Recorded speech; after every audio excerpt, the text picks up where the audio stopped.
In the next 4 hours, you'll learn all the English concepts you need to advance from the B1 level to the C2 level. Welcome back to JForrest English. Of course, I'm Jennifer. Now let's get started. The first goal in this masterclass is to help you build a larger vocabulary. This will help you sound more advanced when you speak and will also help you understand natives. Let's start with the most common adverbs. Actually. This is used to correct, clarify, or add surprising information. I hear a lot of students use this adverb, but they're not using it correctly.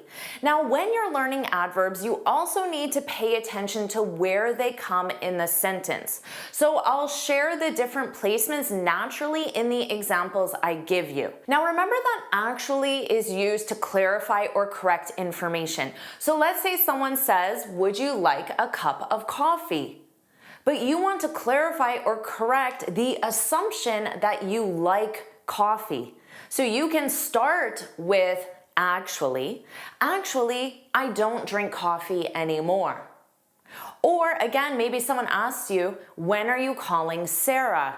But you want to correct or clarify this and say, actually, she called me this morning. You can place this adverb before the main verb and say, I actually like working early in the morning. People have actually been working on this for like decades. Natives commonly use this in the end position. So maybe someone asks you, how long have you known John?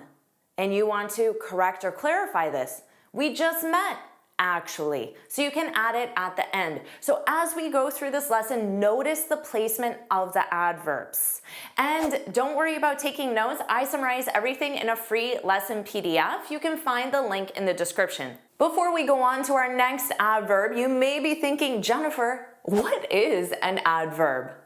Adverbs modify or describe verbs, adjectives, and entire sentences. They answer how or to what degree. So you can say she spoke, but if you want to answer how or to what degree, you can add an adverb to modify the verb and say she spoke quietly, quickly, or forcefully, which of course changes the idea quite a lot. Now also notice that most adverbs end in ly. And if you want to ask me questions about this or other confusing grammar topics, and if you want to submit written and spoken exercises for personalized feedback and correction, you can do that when you join my premium coaching program, the Finally Fluent Academy. You can find the link in the description to learn more. Our next adverb is hardly. Pay attention to this one because this means almost not or very little. There's hardly any geological activity on Mars. You can say hardly anyone applied for the job. This means almost nobody applied. Or notice this sentence, I hardly worked this weekend. If you say this, it means you worked very little. Now compare this to I worked hard this weekend. This means I worked a lot, so don't confuse those two. In this example, hard is an adjective, not an adverb. Or you might say she hardly sleeps now that she's a mom. Again, this means she sleeps very little. Now, hardly and barely have the same meaning and they're synonymous. They're both very commonly used. So you can say, I hardly worked this weekend, I barely worked this weekend. Let's review honestly. This is used to show sincerity or mild frustration. So you might say, honestly, I don't know what to get my sister for her birthday. But maybe you say it with some frustration and say, honestly, he should have told us earlier. So in that case, it's really the tone that will let you know if you're just being sincere, honest, or if you're slightly frustrated. And hopefully you're being honest when you say, I honestly love learning English with JForrest English. Does that describe you? If it does, put that's right, put that's right in the comments. Let's say you're at a friend's house and you spilled your coffee. You say, "Oh no, I'm so sorry, I spilled my coffee on your new rug." And your friend graciously says, "It's not a big deal, honestly." It's not a big deal, honestly. So adding it at the end is common in casual speech. And then they provide the reason why it won't stain. Honestly, the answer is complex. Basically is very commonly used. This means in simple terms or the most important point, or it can also mean for the most part. You can say basically we need more time.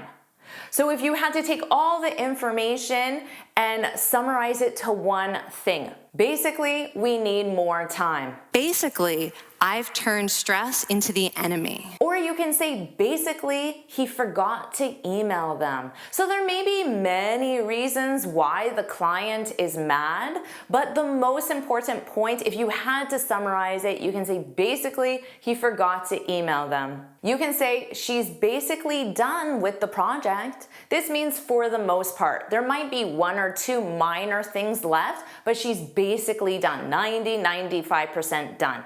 Or you can say the client wanted a cheaper option, basically. Again, maybe there are many things the client wanted, but the most important is a cheaper option. And notice I added it at the end, which sounds more conversational and slightly more casual. Are you enjoying this lesson?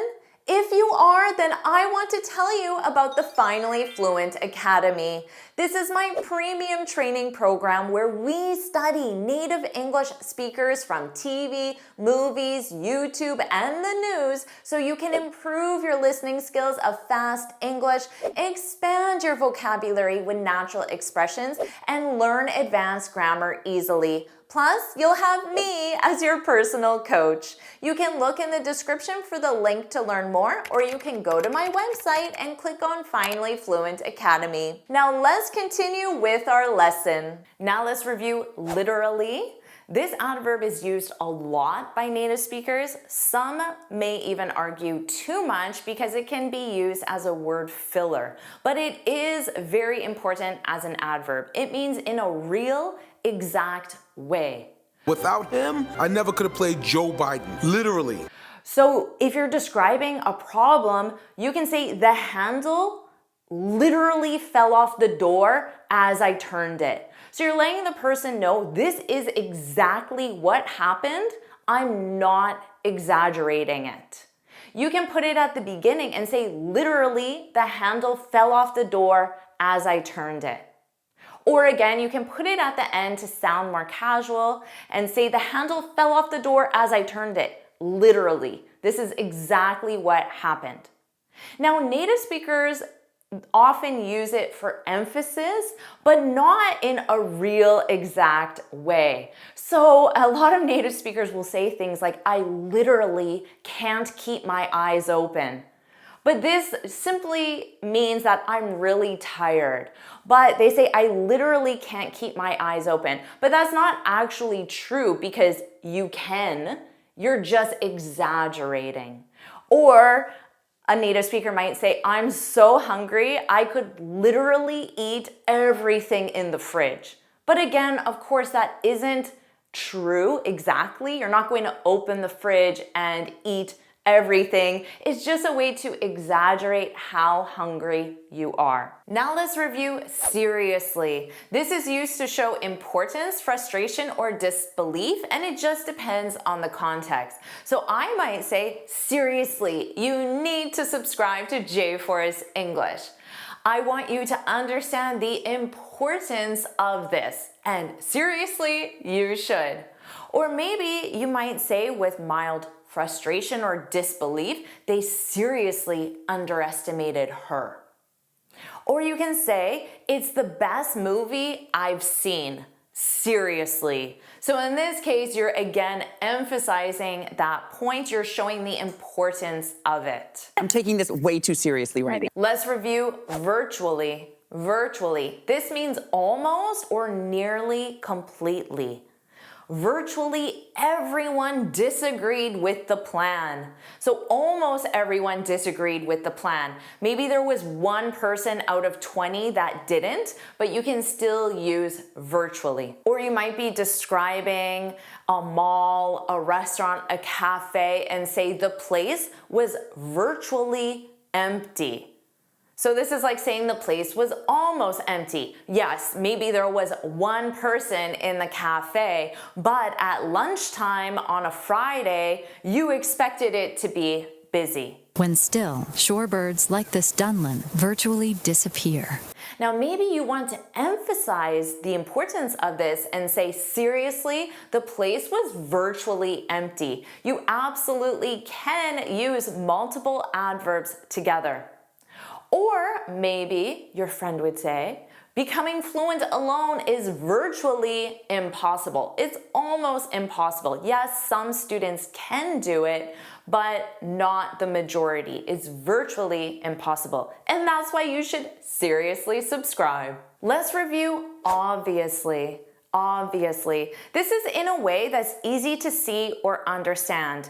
I use this adverb a lot, but sometimes I get in trouble when I use it because I use it somewhat sarcastically or with frustration, and my husband doesn't appreciate when I say obviously to him. Obviously, I've had a lot of time to think about it. So you may say, obviously, we need to fix this bug before the client arrives.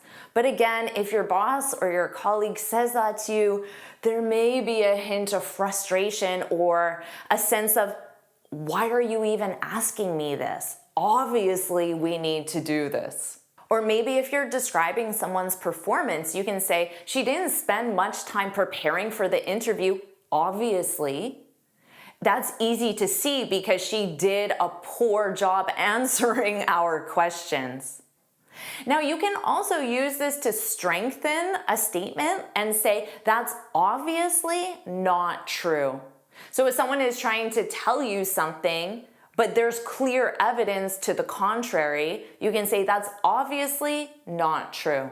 And here's an example where I use it and then my husband reminds me that maybe it wasn't the best choice on my part. He comes in and says, do you need help with dinner? In a very nice, helpful way. But I'm busy doing 10 things at once. And I turn to him and I say, obviously, clearly it's easy to see. So be careful when you use this. Let's review especially. Especially, this means more than others and it's used to emphasize. So you can say, I love sushi, but then you want to emphasize one specific type of sushi and say, especially salmon rolls. The area became especially sacred to the Lakota people. Or we love the movie, especially the ending. So the entire movie was great, but there's one part that you want to emphasize, the ending, especially the ending. Or you can say sleep is especially important for new moms. So notice here, sleep is important for new moms. Important is an adjective. Remember, adverbs can modify adjectives to make it stronger. Sleep is especially important for new moms. It's important for everyone, but especially new moms. Let's review apparently. Apparently. This is based on what seems to be true, but keep in mind, it's not verified. Which is apparently very, very, very small. So if your coworker says, apparently the meeting was canceled, you should still confirm, because if your coworker used apparently, they're letting you know, I think this is true, but I'm not 100% positive. So if you want to guess at a reason or motivation, you can say she apparently didn't get the message. Again, not verified. Or in gossip, they're breaking up, apparently, because you don't know this to be true 100%. Let's review probably. Probably. This means more than a 50% chance. So why didn't Ted update the Excel? Probably he forgot. He probably forgot. He forgot, probably. So notice those different placements. And this is saying, well, I'm just guessing, and there's a 50% chance I'm right, but then there's also a 50% chance I'm wrong. So if someone says to you, I'll probably come to your party, that's not a good sign. You'd probably be a little stressed out. And when sharing plans, but you want to make it sound like you're undecided, you can say, we'll probably just stay home all weekend. Now, what you want to hear in many cases is definitely, definitely. This means for sure, without question, 100%. I'll definitely come to your party. That's what you want to hear. So if I ask you, are you going to watch my next video? I want you to just say definitely. You can say that one word, put it in the comments, or you can add the full sentence, definitely, I'll watch it, your next video. I'll definitely watch it. I'll watch it, definitely. We definitely didn't do this the correct way. Let's review. Absolutely. This is for strong agreement. It's very similar to definitely. So you can say absolutely, I'll help. Or I absolutely agree with you. Now, definitely, you're expressing certainty about events or actions, and absolutely, you're showing strong emphasis, agreement, or intensity of feeling or opinion. An important adverb for you is frequently. Frequently. This means happening often or repeatedly. It's frequently a close call, as it was this time. You can use this at the beginning. Frequently, my students ask me how to permanently remember vocabulary. I get this question a lot, repeatedly. Or my students frequently ask me for lessons on phrasal verbs. Again, every day I see this request. Or you can say he travels for work frequently. Now, frequently is a key word for the present simple. So those three examples were in the present simple. Let's review immediately. Immediately, this means right away without delay. Immediately call the doctor if you feel unwell. So there's a sense of urgency in this. Or you can say, I immediately started working on the project. Now, if someone asks you, can you make sure the boardroom is set up before the meeting? If you want to show a sense of urgency, you can reply back and say, I'll do that immediately.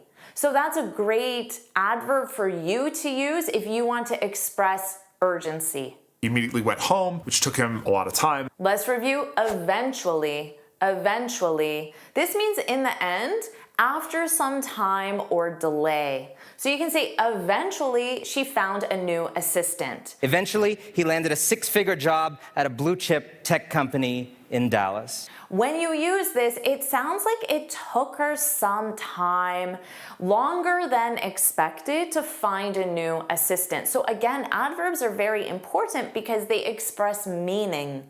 If you say he eventually agreed to the plan, it sounds like at the beginning he disagreed or he had a different idea and it took some convincing.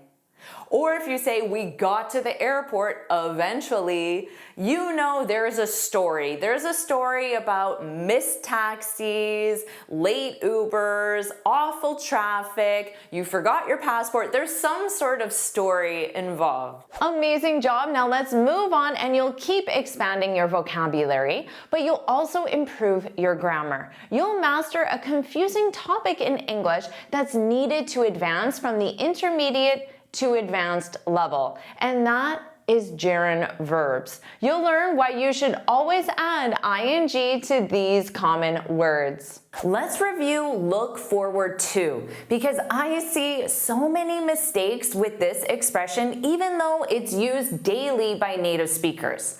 I look forward to watching your videos. Hopefully that's what you're thinking right now about my videos. So if you are, put that's right, put that's right in the comments. Now, did you notice I said watching, but you see to?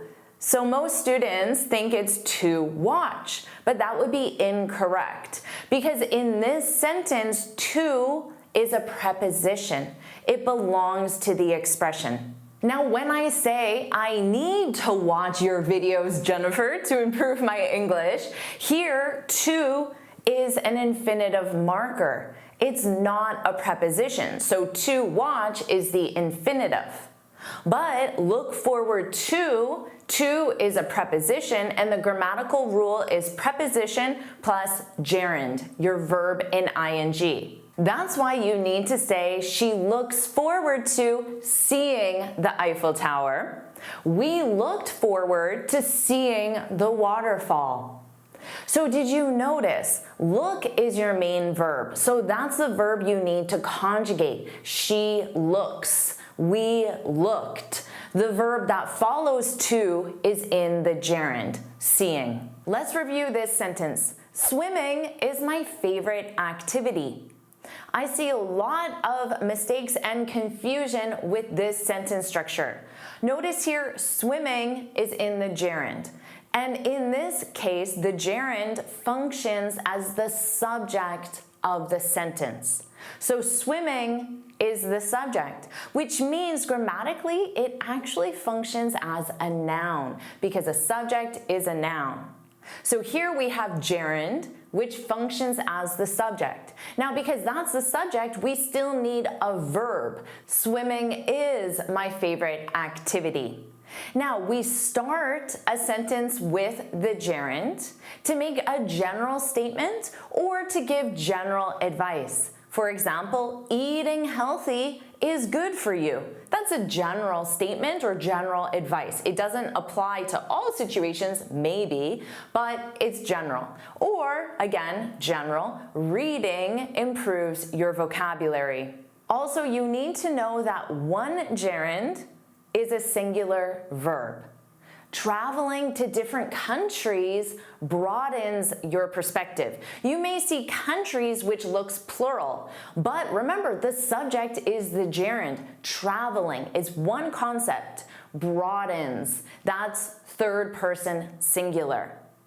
Now, if you have two unique gerunds, you need a plural verb. So you might say swimming and running. Now your subject is they. They are great forms of exercise. Let's review the structure where you have go plus gerund, because you would say, I go swimming every weekend because swimming is a great form of exercise. So I go swimming. Here you have the conjugated verb, which is go, plus the gerund verb, which is always in ing. So she went, that's go in the past simple. She went, now we need a gerund for an activity. She went dancing yesterday. We are going, the present continuous. We're going, now your gerund, we're going surfing tomorrow. Now this structure of go plus gerund is used with specific verbs of movement. This is not an exhaustive list, but the most common are swimming, running, jogging, dancing, shopping, hiking, camping, fishing, skiing, surfing, skating. Do not say, I go to shop every weekend, because this is on the list. I go shopping every weekend. Let's review enjoy plus gerund.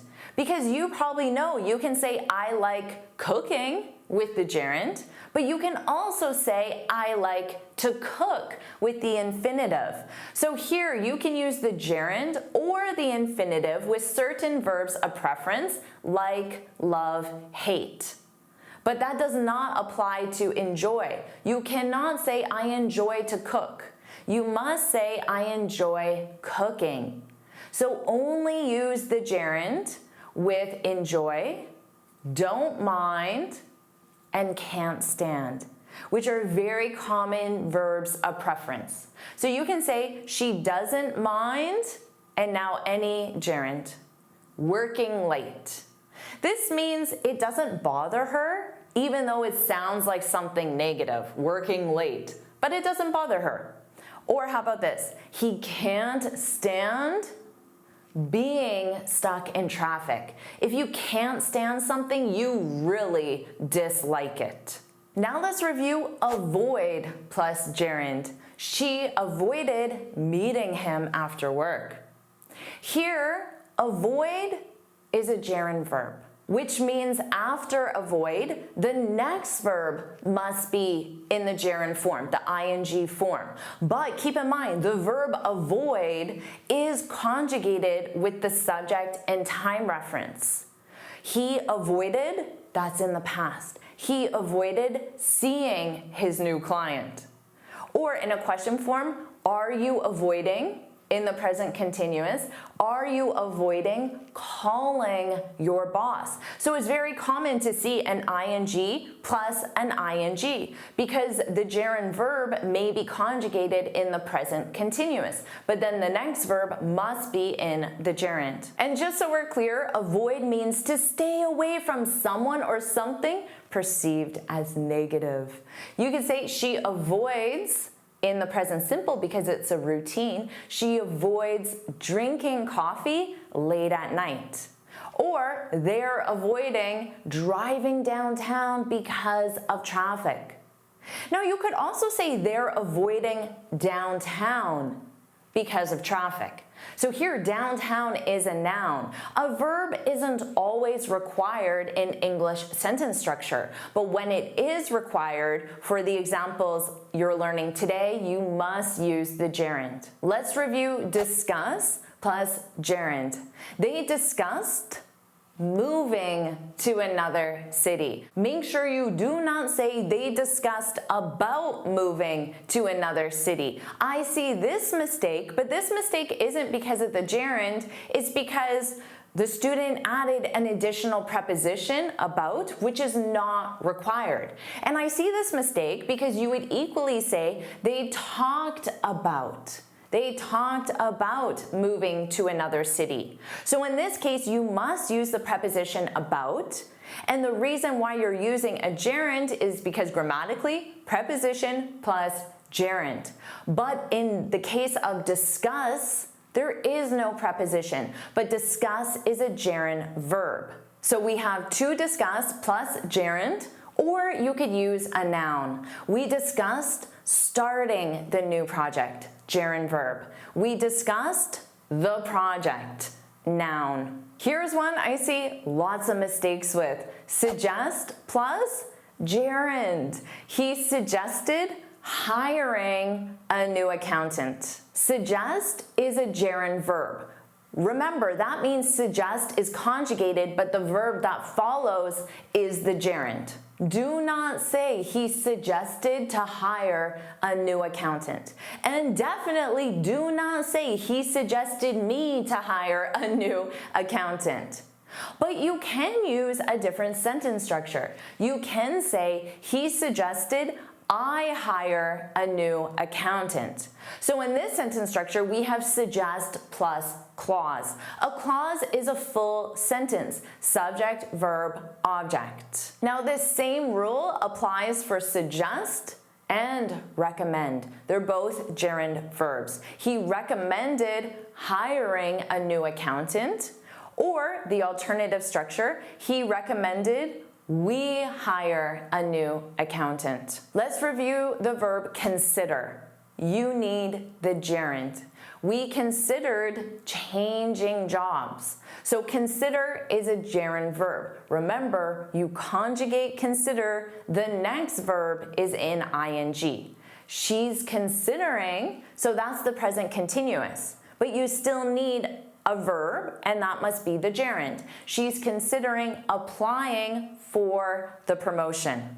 Now both consider and contemplate are gerund verbs. So you can say, have you contemplated? Now we need a gerund. Moving abroad. To consider, this means to think carefully. To contemplate, this means to think deeply or seriously. So you can think of it to think very, very carefully. You can say Sarita is considering switching internet providers. More of an everyday decision. But Marshall is contemplating starting a new business. This takes deeper thought and more serious thought. Now let's review be used to plus gerund. Please pay attention because I see so many mistakes with this. We're used to living in a cold climate. So here, be is the conjugated verb. To functions as a preposition, just like look forward to. That's why you need the gerund. She's used to waking up very early. Now, why are we using this structure? Be used to is a feeling of comfort with something difficult. Waking up very early is difficult, but she does it so often, it's routine, and she's comfortable with that. She's used to it. She's used to waking up early. Do not confuse what I just said with this sentence. She used to wake up early. So here we have use plus the infinitive, to wake up. This is a routine past action. She did it in the past, she doesn't do it now. Different structures, different meaning.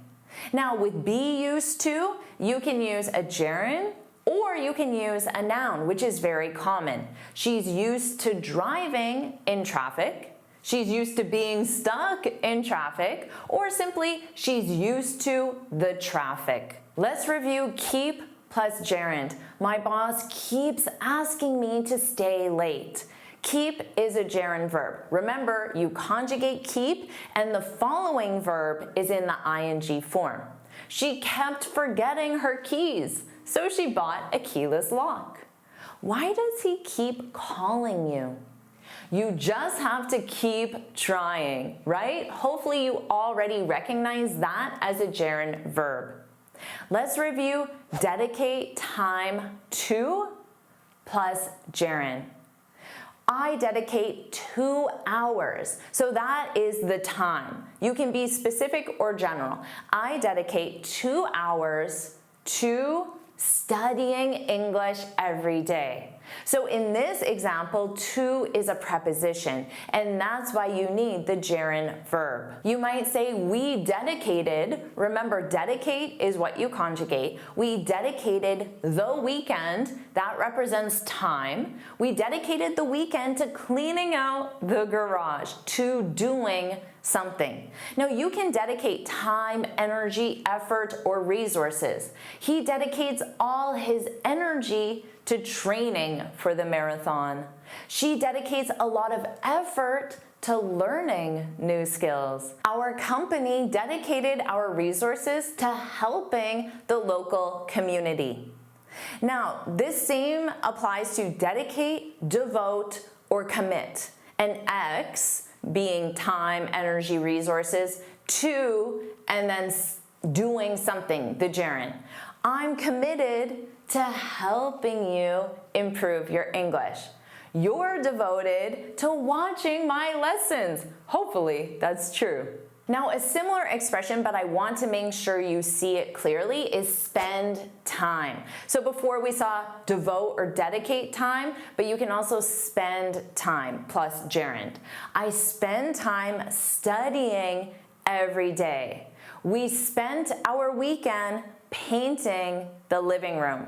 Or you can use this in the negative. He doesn't spend much time exercising. Now, I will ask you a question and I want you to answer it in the comments. How much time do you spend practicing English? Share it in the comments. Our next goal in this masterclass is to master the basics, because many of my advanced students still make mistakes with basic grammar concepts. To reach the advanced level, you must master the use of 3 verbs: be, do, have. Let's start with be. First, in this masterclass, let's review the verb to be. The verb to be can of course be used as the main verb in a sentence. The verb to be is the main verb. As the main verb, let's review it in the present simple. Now, it has irregular conjugations. I know you're thinking, Jennifer, I know this, but I correct these mistakes with my most advanced students, so pay attention. The conjugations are I am, you, we, they, are, he, she, it, is. I am happy. So we use the verb to be for states and emotions. What about you? I am Right now, I am.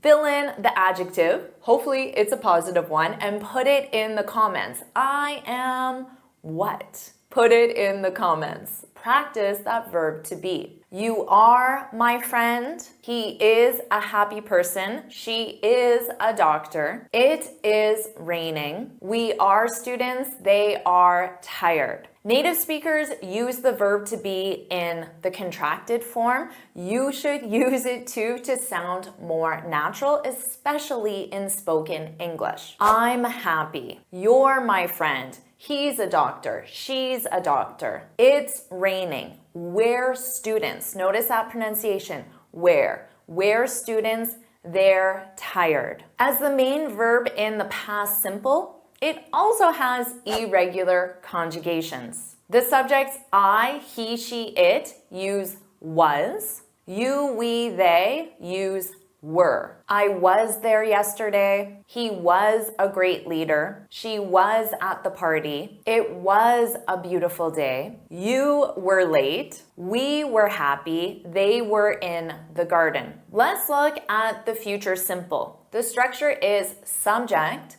will, be. Now in this case, will is the auxiliary verb and be is the main verb. But the conjugations don't change, so this is a very easy verb tense. I will be there tomorrow. You will be surprised. He will be ready on time. She will be at work. It will be sunny. We will be waiting. They will be happy. Now let's look at the verb to be as the auxiliary verb in the present continuous. I'm reading a book. He's watching TV. They're being helpful. The structure here is subject, and then you need the verb to be in the present simple. So you have those three options depending on the subject.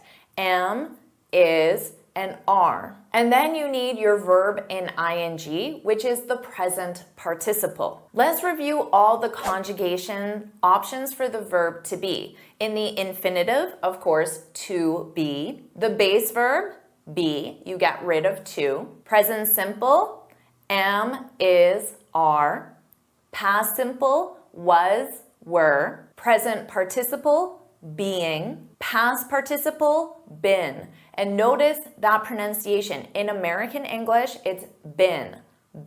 Let's review that last example. They're being helpful. This is the present continuous. So we have our verb to be in the present simple as the auxiliary verb conjugated with the subject, they are. And then we have the present participle. So we have our verb be in the ing form, which is being. They're being helpful. The verb to be is the auxiliary verb in the past continuous. He was watching TV. They were studying for the exam. The structure here is subject, was, were, conjugated with the subject, plus the present participle, your verb in ing.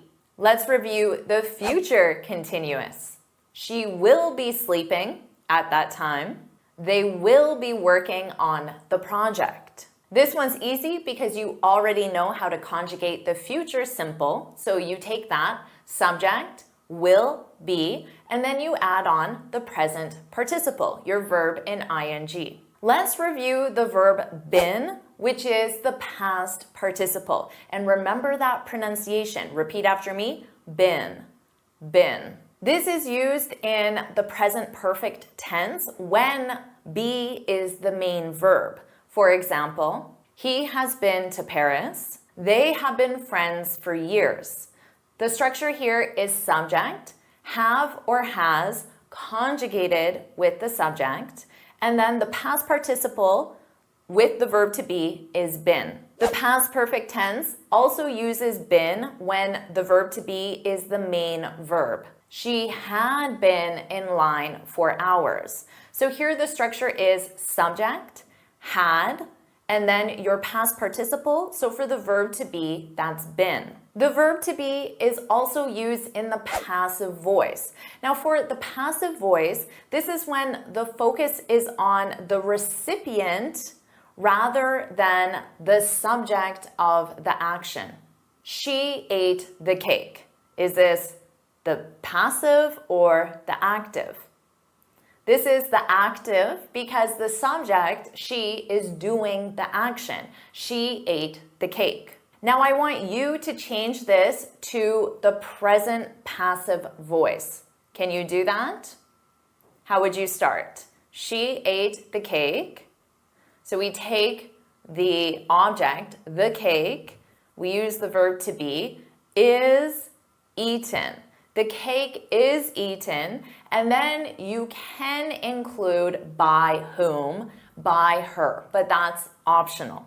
So you already know your conjugations for the verb to be in the present simple, so of course you need to change them based on the subject. She ate the cake. What's that in the past passive? The cake was eaten because the cake is conjugated as it. It was eaten by her. How about the present perfect passive voice? Can you get this one? The cake has been eaten. And the past perfect? The cake had been eaten. And how about the future passive? The cake will be eaten by her. You should know how to use the present passive and the past passive because they are the most common. So focus on those two. The verb to be is also used in the subjunctive, and native speakers use this specifically in hypothetical, unreal situations. What do you think about this sentence? If I were you, I'd apologize. What do you think? Does it sound strange, unusual? I were, isn't it? I was busy yesterday. In the subjunctive, it always uses were. If I were you, if she were you. All subjects use were. But native speakers don't always follow this rule, and it's very common to hear a native speaker say, if I was you, I'd quit. So don't be surprised, but on a grammar exam, your IELTS, you should definitely say, if I were you, because that is the correct grammatical rule. Now you know all the conjugations you need to know, but remember the verb to be is also used in many expressions and idioms. So I'm going to teach you some common ones, but we're going to do this as a quiz at the same time. To be on cloud nine. This means to be extremely happy or elated. She on cloud nine when she passed her IELTS. Now, how can you complete this sentence in the past simple? She on cloud nine. Put it in the comments. She was on cloud nine. Did you get it? To be in hot water. This means that you're in trouble. They have in hot water lately. Complete the sentence with the present perfect. Do you know what this is? They have, put it in the comments, they have been in hot water lately. Did you get that correct pronunciation? Been. To be in the same boat. This is in the same situation or circumstance as someone else. We in the same boat. Easy, right? Present simple. What's the answer? Put it in the comments. We are in the same boat. This is easy for you. To be on the ball. This means to be alert, competent, well prepared. If he had on the ball, he wouldn't have lost the client. Oh, third conditional. How can you complete the sentence? Put it in the comments. If he had been on the ball. To be under the weather. This means to be sick or unwell. Thankfully, I under the weather last week. Complete the sentence with the past simple negative. Past simple negative. Thankfully, I, put in the comments. Thankfully, I wasn't under the weather last week. Notice I used that contraction, was not, wasn't. To be out of the woods. This is when you have successfully overcome a difficult situation. We out of the woods yet, doctor? Complete this with a question in the present simple. We out of the woods yet? What's the answer? Are we out of the woods yet?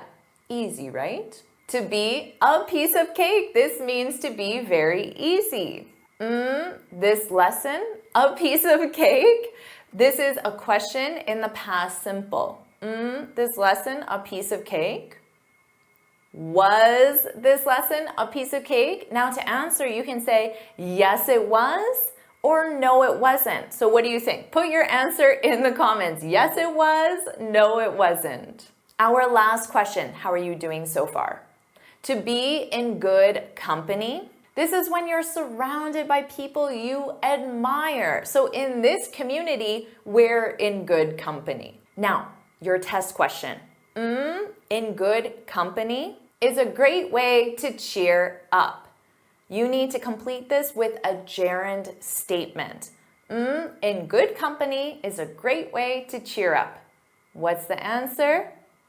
As the gerund, it's the verb ing, being. Being in good company is a great way to cheer up. So how did you do with that quiz? Share your score in the comments. Amazing job. Now let's keep going and review the verb to do. First, let's review the conjugations and pay close attention because I'm going to quiz you throughout this whole lesson. So the conjugations are irregular. The infinitive is to do. The base verb do. The present simple is do or does conjugated with the subject. The past simple is did, the present participle, doing, and the past participle, done. First, let's review the verb to do as the main verb. It's the main verb in the present simple, which is used for routine actions, activities, and tasks. As a bonus tip, you can use an adverb of frequency because this is the present simple. For example, I do the dishes every day. Every day is the adverb of frequency. In English, the verb do is used with many common activities, but there are also other activities that commonly use the verbs go or make. Some common activities that you do are the dishes, chores, homework, laundry, taxes, your makeup, hair, you do cooking, you do shopping, do yoga, Pilates, exercises, stretches, and you can do puzzles. Those are some common activities that you do, so why don't you try? I do every day.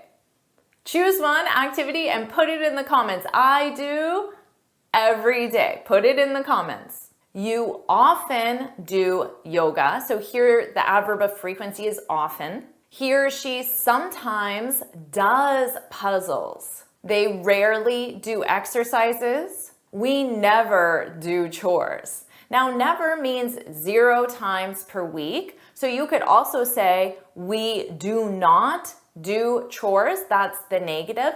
And to form that contraction, we don't do chores. And that will help you sound more natural. We don't do chores. Wouldn't that be nice to say? We don't do chores. So notice all subjects use do except he, she, it uses does. Now let's review the present continuous. This is for actions taking place now and planned future actions. So here are all those examples in the present simple. Let's change them to the present continuous. I do the dishes every day. In the present continuous, I'm doing the dishes right now. You can add that keyword to say it's taking place right now. You often do yoga. What would this be in the present continuous? Maybe you're doing yoga next week, a planned future action. She sometimes does puzzles in the present continuous. He is currently doing a puzzle. currently is another keyword for the present continuous. They rarely do exercises in the present continuous. They're not doing exercises now. The negative here, they're not. So notice for the negative, you just add not. We never do chores in the present continuous. We aren't doing chores tomorrow. Planned future action in the negative. In this case, the negative is in a contraction. Let's look at the past simple for past actions. The structure is subject plus did. It's did for all verbs. In the negative, it's did not do. And then as a contraction, didn't do. Didn't do. So here are the present continuous examples. Let's turn them into the past simple. Instead of I'm doing the dishes right now, I did the dishes yesterday. Instead of you're doing yoga next week, you did yoga last week. He's currently doing a puzzle in the past simple. She did a puzzle recently. They're not doing exercises now in the past simple. They didn't do exercises today. Today you can use as a past simple reference if today is finished. So maybe I say this at 9:00 p.m. They didn't do exercises today. And notice that contraction, didn't do. They didn't do. We aren't doing chores tomorrow in the past simple. We didn't do chores this morning. And again, this morning is in the past if right now it's 5:00 p.m. Let's look at the present perfect, which can be used for a completed past action that has a present consequence. The structure is subject plus have or has. So the verb have is the auxiliary verb, plus not if you're making it negative, and then you need your past participle. So if the verb to be is the main verb, it would be done. So here are the past simple examples. Let's change them to the present perfect. I know you can do this. I did the dishes yesterday becomes I have done the dishes. And now you need a keyword for the present perfect. We can use already. You did yoga last week becomes you've done yoga recently. He did a puzzle recently becomes he's done a puzzle recently. You can keep the keyword recently. They didn't do exercises today.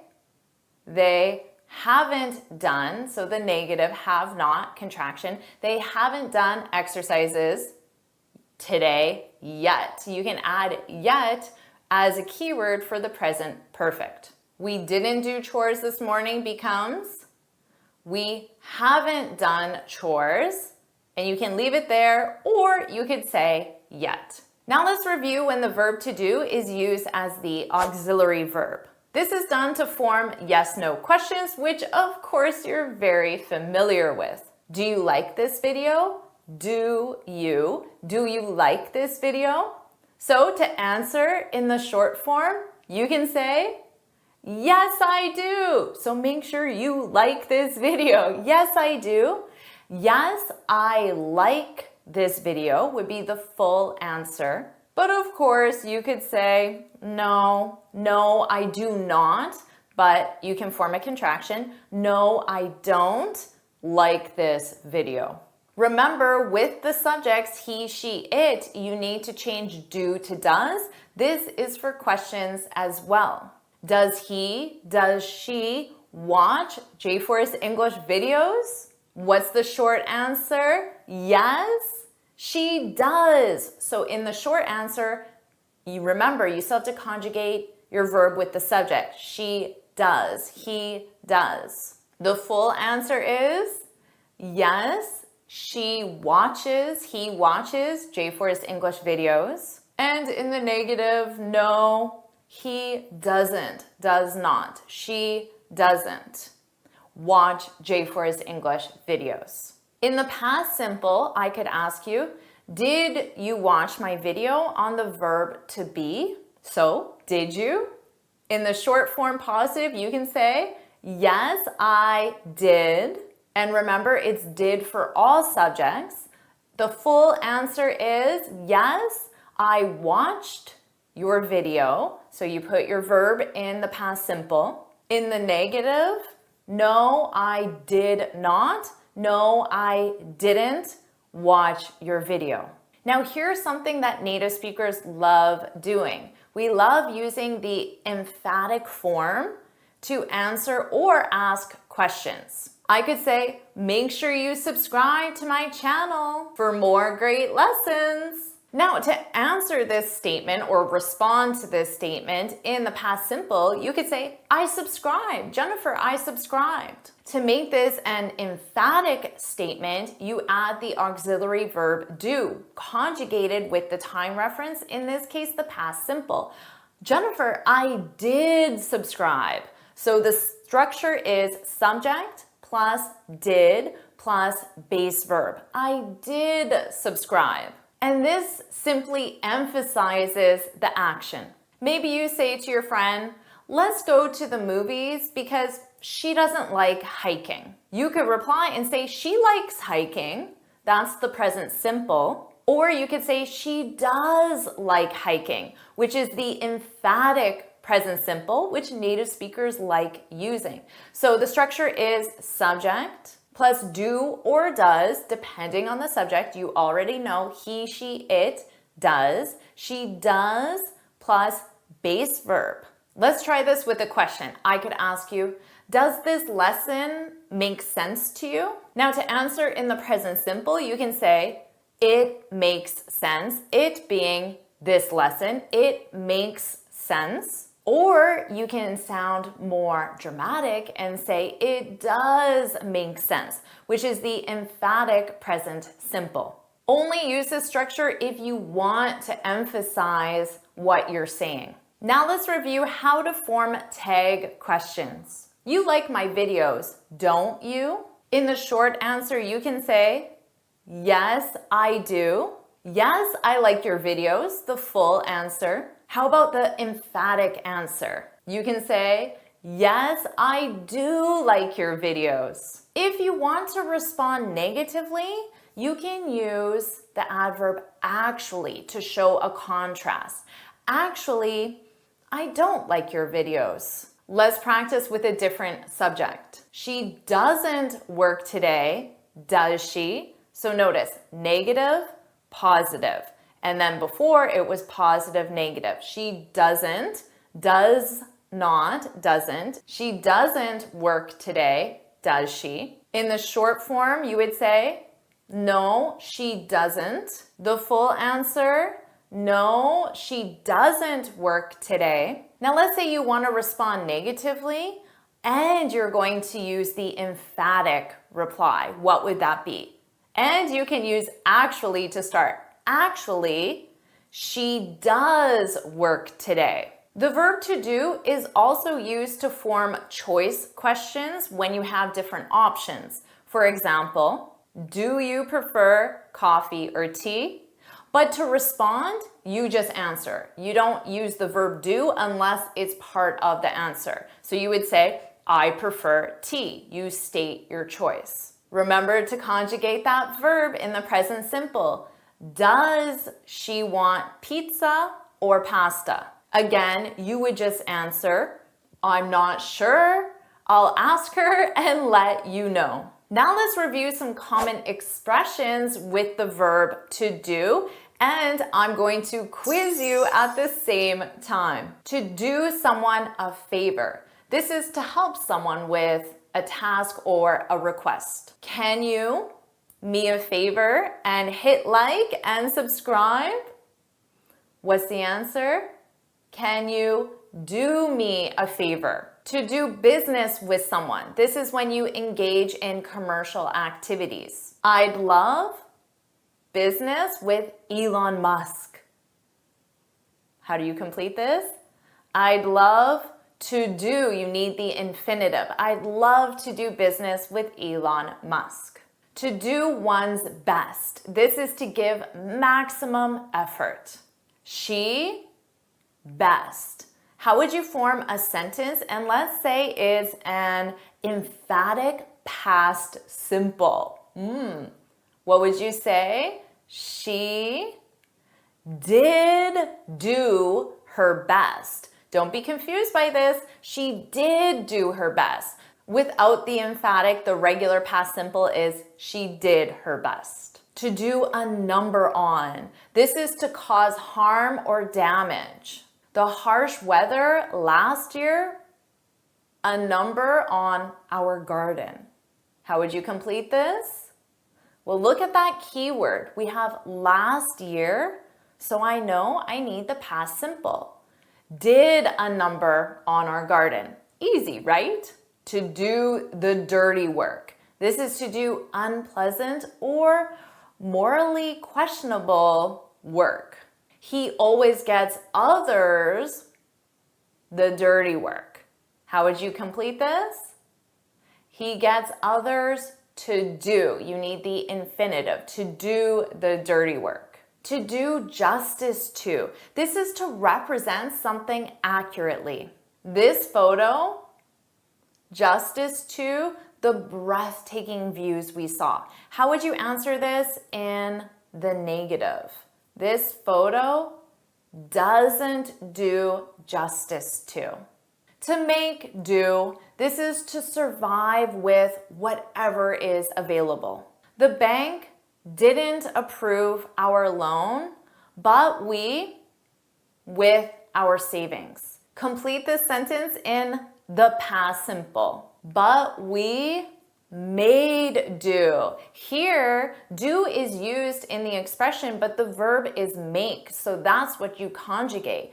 But we made do with our savings. What's done is done. This is a great expression. This means that you accept that past events cannot be changed. Yes, he stole our clients, but we need to move on. But this is easy because it's an expression, so you just take the full expression. You don't need to change anything. But what's done is done.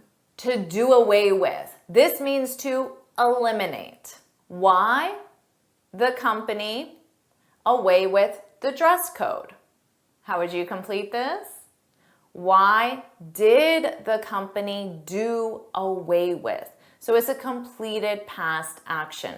And finally, to do the trick. This means to successfully achieve a desired result. Thanks, Jennifer. This lesson, now I know how to use the verb to do. How would you complete this? Thanks, Jennifer. This lesson did the trick. Do the trick, so did in the past simple. Did the trick. And I hope you would agree with that. Now let's review our final verb, to have. First, let's review all the conjugations of the verb have because you'll need to know these throughout the entire lesson. The conjugations are in the infinitive, to have, the base verb, have, the past simple, had, the present participle, having, and the past participle, had. Now let's review to have as the main verb. In the present simple, have is used for possession or ownership.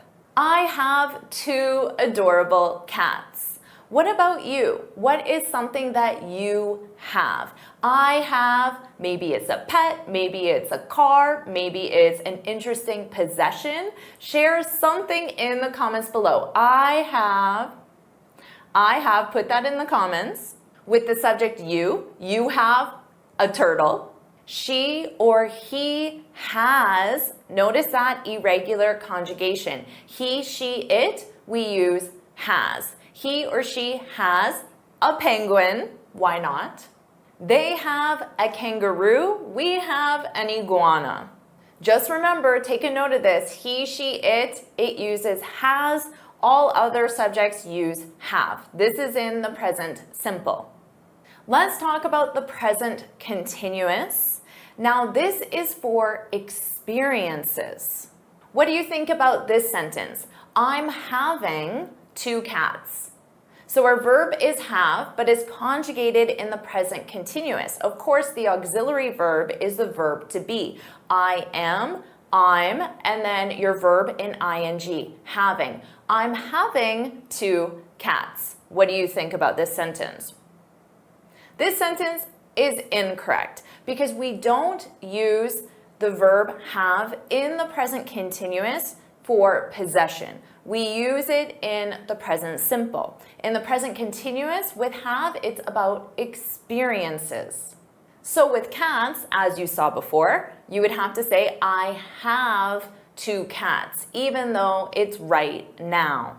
But for experiences, you can say, I'm having a great time.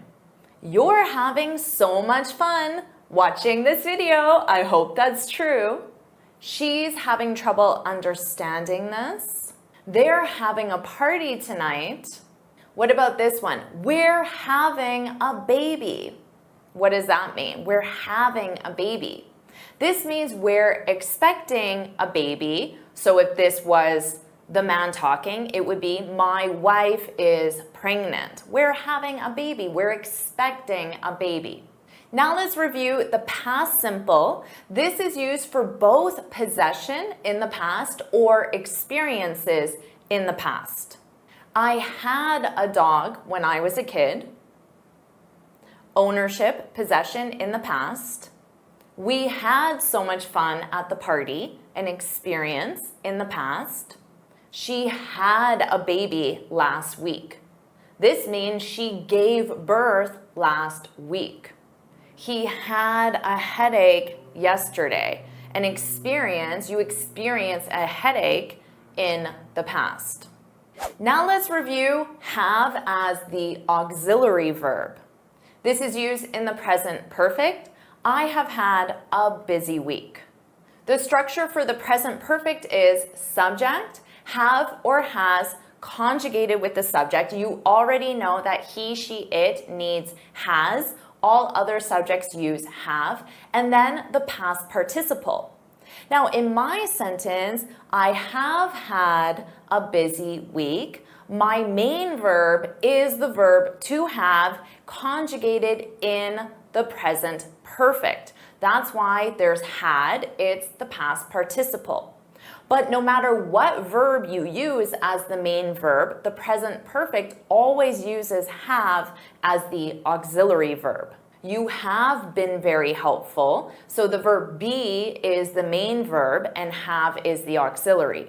She has won the lottery twice. He has run 2 marathons. Remember, he and she, you need has as the auxiliary verb, and then your main verb in the past participle. We have scheduled the meeting. They have left the party.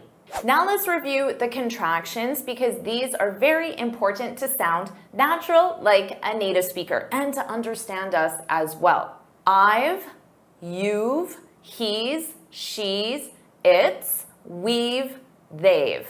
Native speakers usually use the contractions when the verb have is the auxiliary verb. Important point, American speakers don't use the contraction when have is the main verb, but British speakers do. I've a car. I remember the first time I heard a British speaker say this, I thought it sounded so weird.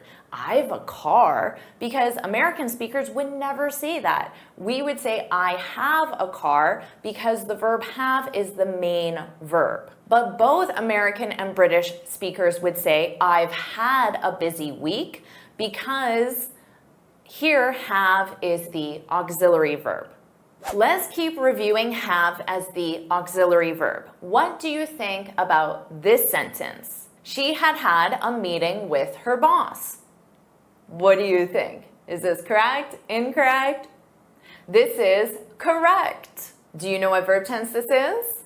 This is the past perfect with have as the main verb. Of course, the past perfect is used for a past action completed before another past action, so it's the past in the past. She had had a meeting with her boss before she met the client. Two past actions. The past perfect is the first past action, the older past action. You're probably more familiar with they had left by the time I arrived. The structure of the past perfect is subject, had, and the past participle. So all subjects use had, and then your main verb is in the past participle. But the past participle of the verb have is had. That's why it's possible to say she had had a meeting with her boss. Let's review the contractions, and we'll use the verb to leave as the main verb, which will be in the past participle, left. They had left.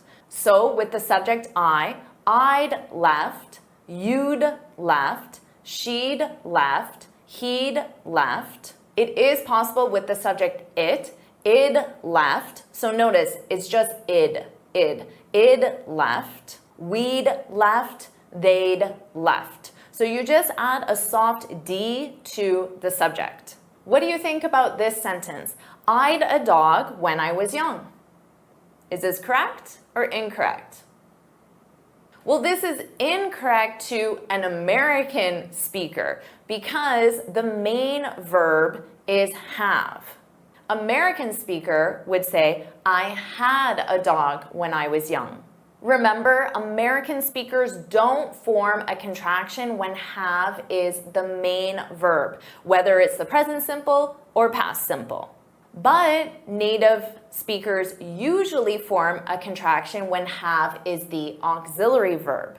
And have is the auxiliary verb with all the perfect tenses. You already know the present perfect and the past perfect. These are the two most common ones. Let's quickly review the other perfect tenses. For the present perfect continuous, you have your subject, have or has, remember has with he, she, it, been, and then your present participle, your verb, and ing.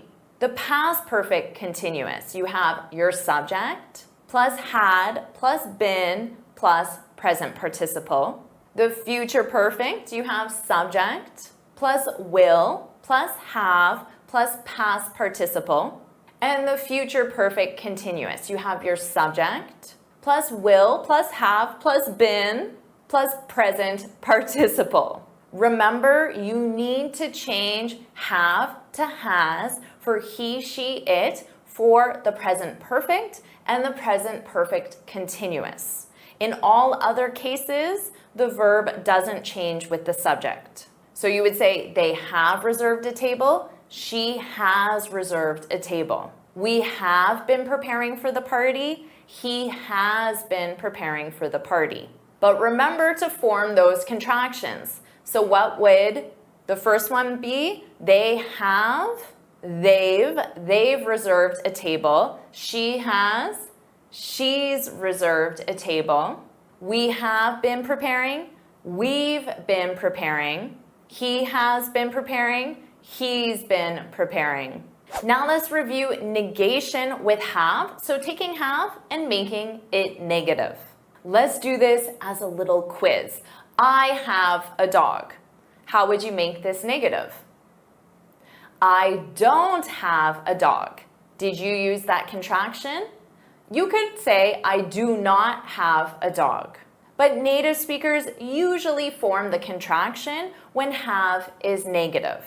She has a car. What is this in the negative? And use the contraction.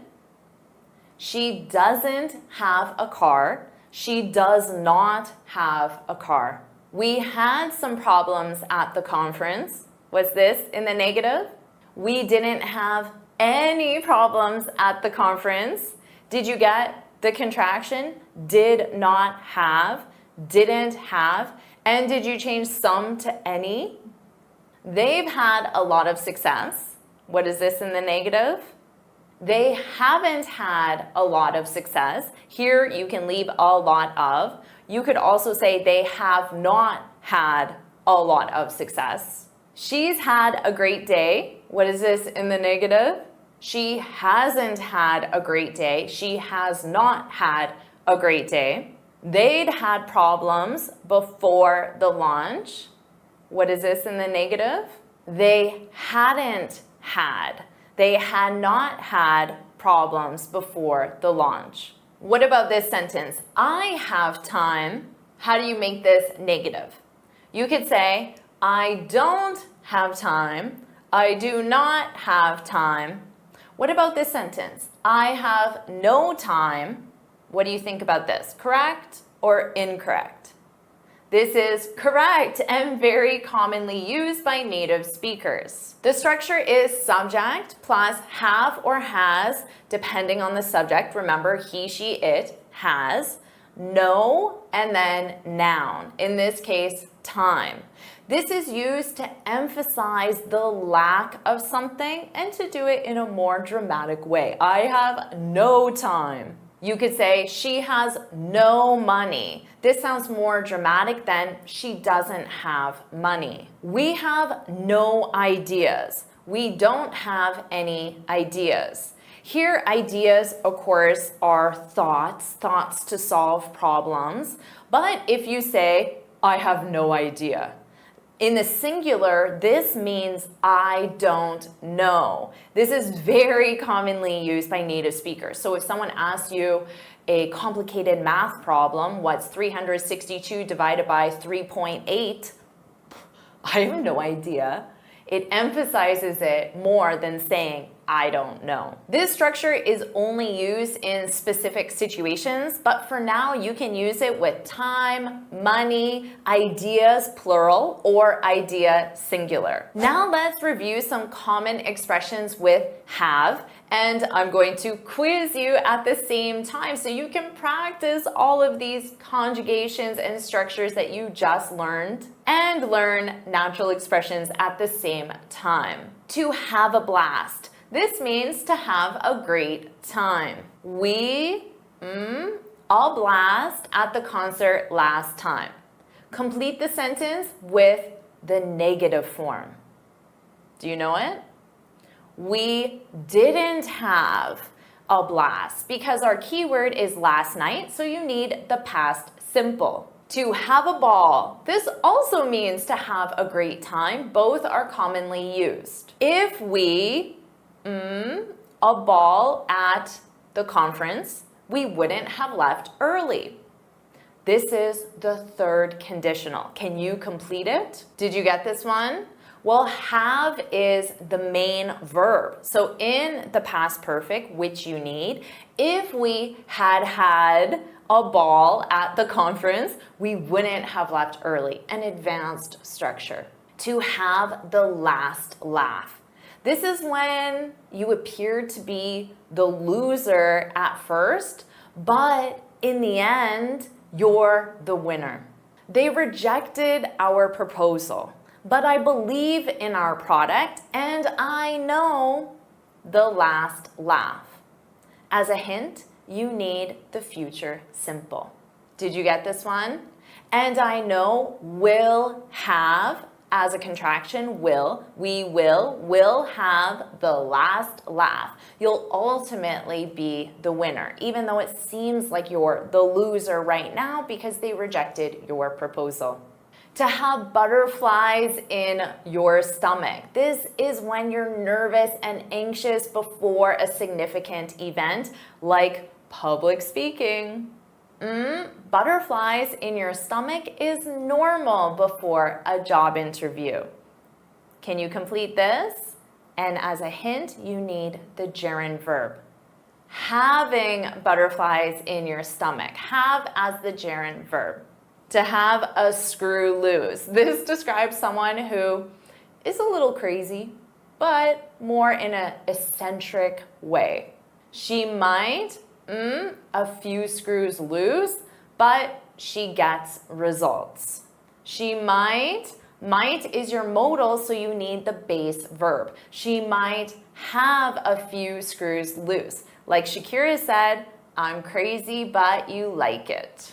To have a lot on one's plate, this means to be very busy and it's very commonly used. Right now, Tony, a lot on his plate.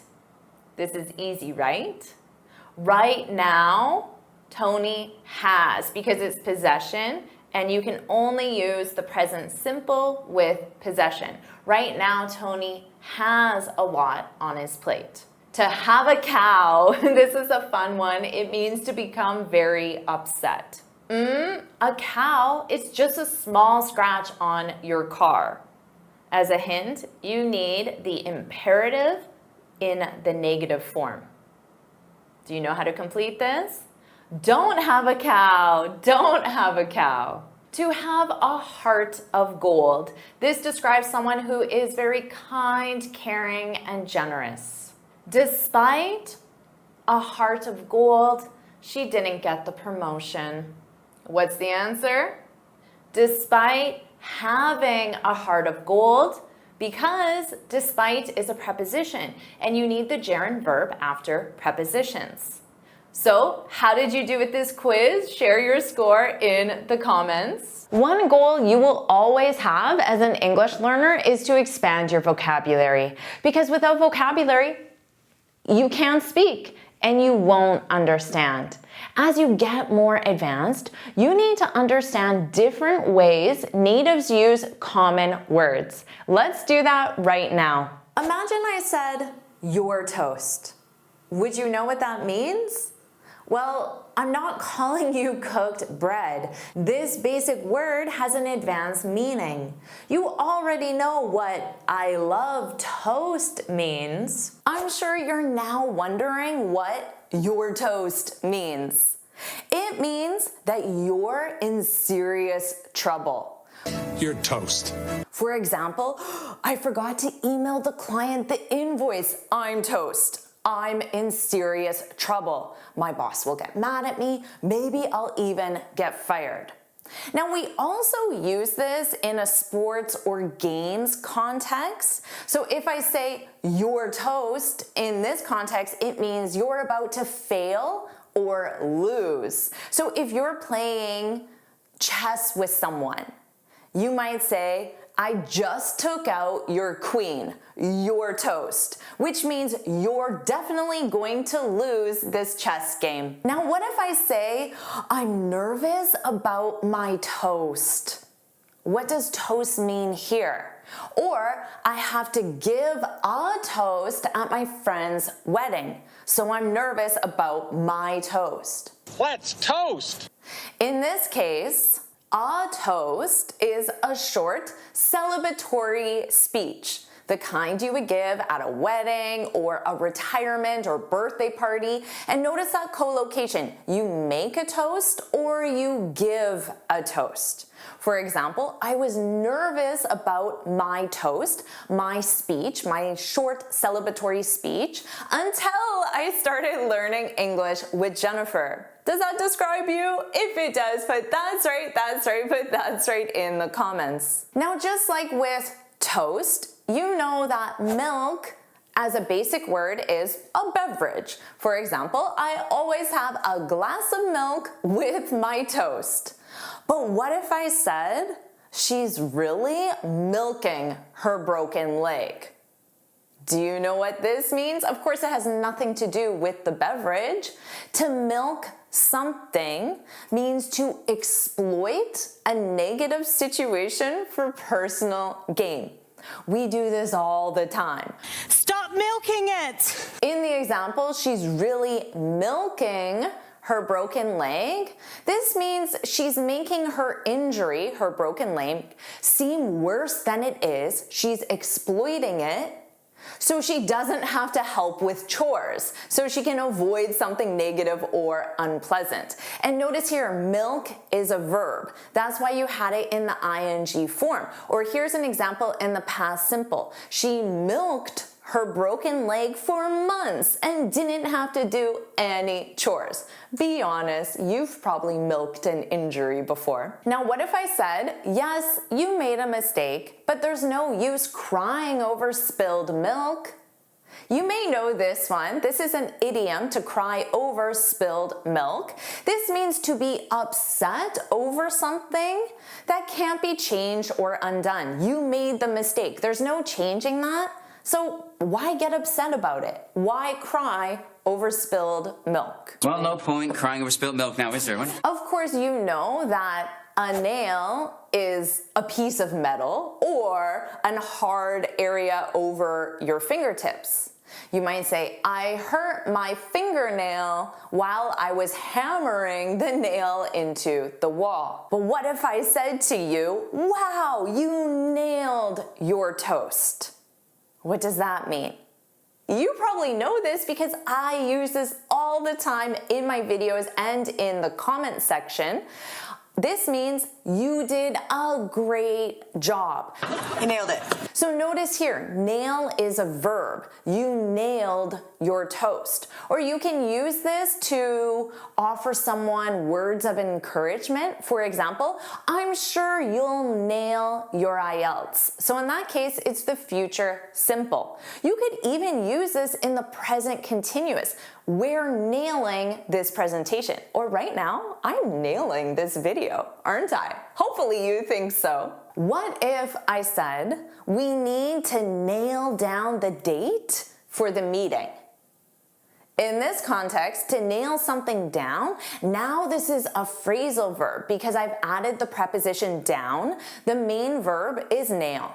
This means to confirm or decide. Perfectly nailed down and everything. Now, remember, nail is your verb, so I could say, we've nailed down the location and the keynote speaker. We just need to nail down the date. We need to confirm or decide on the date. Or maybe you leave a nice YouTube comment and you say, Jennifer, I think practice, repetition, and patience are important when learning English. And I reply back to your comment and say, wow, you've hit the nail on the head. Do you know this one? This is an idiom and it means that you said something exactly right. Of course, you know that cold represents low temperature. It can describe a person or just the atmosphere. I'm cold because it's cold outside. But what if I said, why are you being so cold to the new intern? Why are you being so cold? What does this mean? So here the structure is to be cold to someone. And this means to be unfriendly, distant, or unkind to someone. So in this case, cold is an adjective and your verb is the verb to be. Just like if I said, I'm cold, you still use the verb to be. So let's review this sentence. She was being a little cold to the guests at first. I think she was just nervous about her toast. That's the reason why she seemed unfriendly or distant. She was just nervous. What if I asked you, why did you give the new intern the cold shoulder? Oh, do you know this one? The idiom is to give someone the cold shoulder. And this means to deliberately ignore or avoid someone. Deliberately means you do it on purpose. What's with the cold shoulder, Charlotte? So you might say, my roommate or my sister or my friend is giving me the cold shoulder, is ignoring me because I lost her favorite sweater. So this means my roommate is completely ignoring me. So admit it, I'm sure you give people, maybe your husband, the cold shoulder sometimes. Of course, you know that to hit means to strike. He hit the nail with all his strength. But what if I said to you, that movie was a hit, or this YouTube lesson will be a hit? That's a hit. The expression is to be, your verb to be, a hit. So hit is a something, it's a noun. And this means to be successful or popular. So I'll say to you as words of encouragement, I'm sure your toast will be a hit. I'm sure it will be very successful or popular. People will love it. And then later on you say, Jennifer, great news, my toast was a hit. Now remember, you already learned an idiom with hit. You hit the nail on the head by suggesting we need to nail down the date. There are many expressions that use the word hit. Let's do a rapid fire quiz. I'm going to hit the road. This means I'm going to leave. Let's hit the books. Let's start studying. I hope we hit it off. I hope we instantly get along. So I'm probably gonna hit the road. Of course, you know that a rock is a stone. I found a beautiful rock at the beach. But what if I said to you, thanks for liking this video and leaving a nice comment. Hopefully you did that. You rock. You know this one because I use this all the time. You rock, you're awesome. You're awesome. Just don't say you are rock. That's a mistake I commonly hear. It's you rock. So in the past simple, you would say you rocked the presentation, which means you did a great job on the presentation. Rock is the verb, which is why it's not you are rock, it's simply you rock. You rock. I could also say you're going to rock the presentation as words of encouragement. And I could equally say you're going to nail the presentation. It has the same meaning. You rock. What if we're in a meeting and I say to my team, let's follow her instructions. I don't want to rock the boat. What does this mean? To rock the boat, this is an idiom, and it means to cause disruptions or problems. So she rocked the boat. Rock is your verb. She rocked the boat. She caused problems. She caused disruptions by suggesting we use a different supplier, and now everyone's being cold to her. Maybe you've used the same supplier for 20 years, or the supplier is a personal friend. So you cause disruptions or problems by suggesting a new supplier. You rocked the boat. Don't rock the boat. The basic word shot can be used for firing a gun or taking a photo. For example, the gunshot scared the birds and completely ruined my shot, my photo. But what if I said to you, I'm going to give yoga a shot. I'm going to give yoga a shot. What does this mean? I'm going to take a picture of yoga?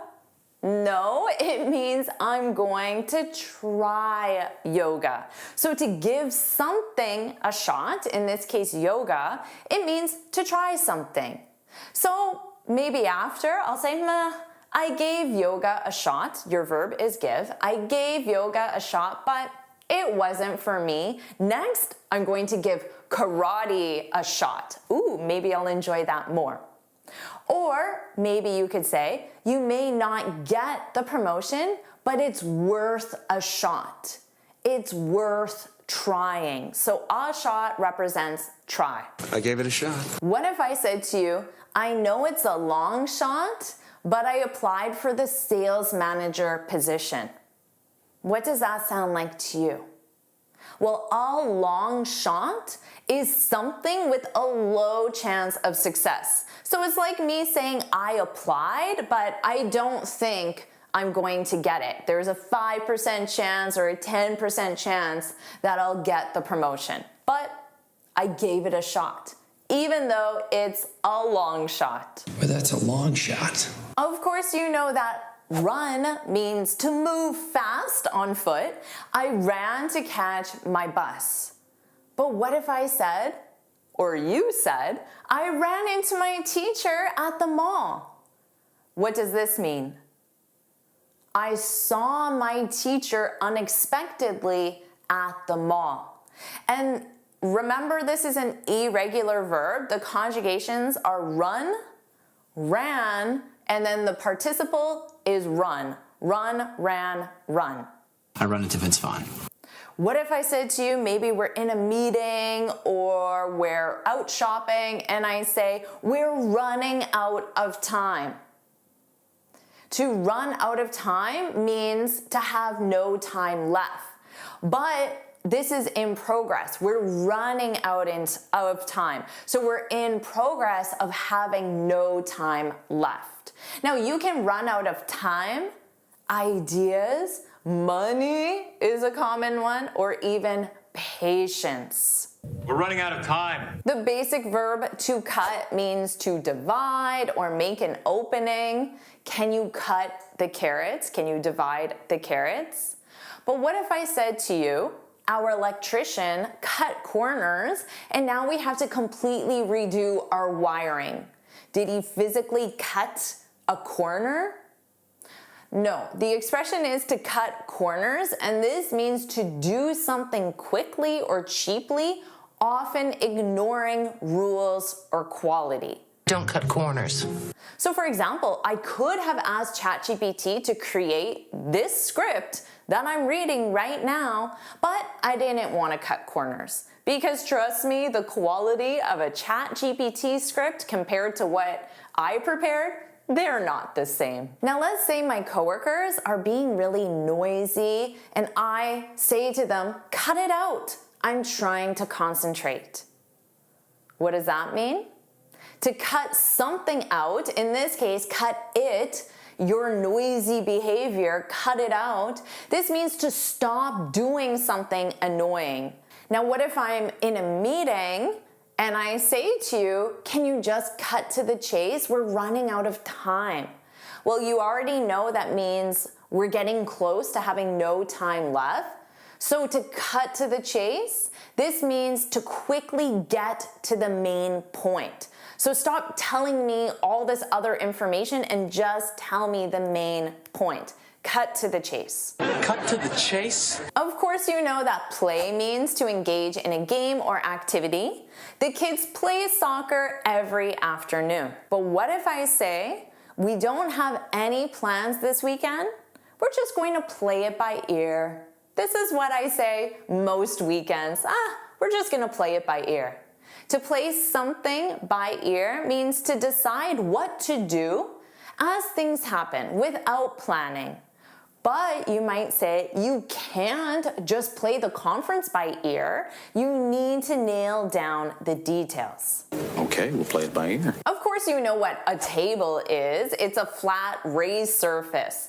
Can you please set the table for dinner? But what if in a meeting your boss says, let's table this proposal until next quarter? To table something. Notice table is a verb. It means to postpone or delay discussing something or making a decision. This is a very common business expression. We couldn't agree, so we tabled, remember that's the verb, so it's the past simple. We tabled the topic until the next meeting.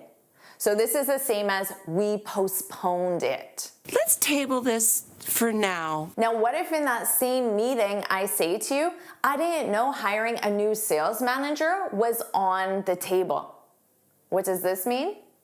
It's the same as saying I didn't know it was an option, because to be on the table means that it's available for discussion or negotiation.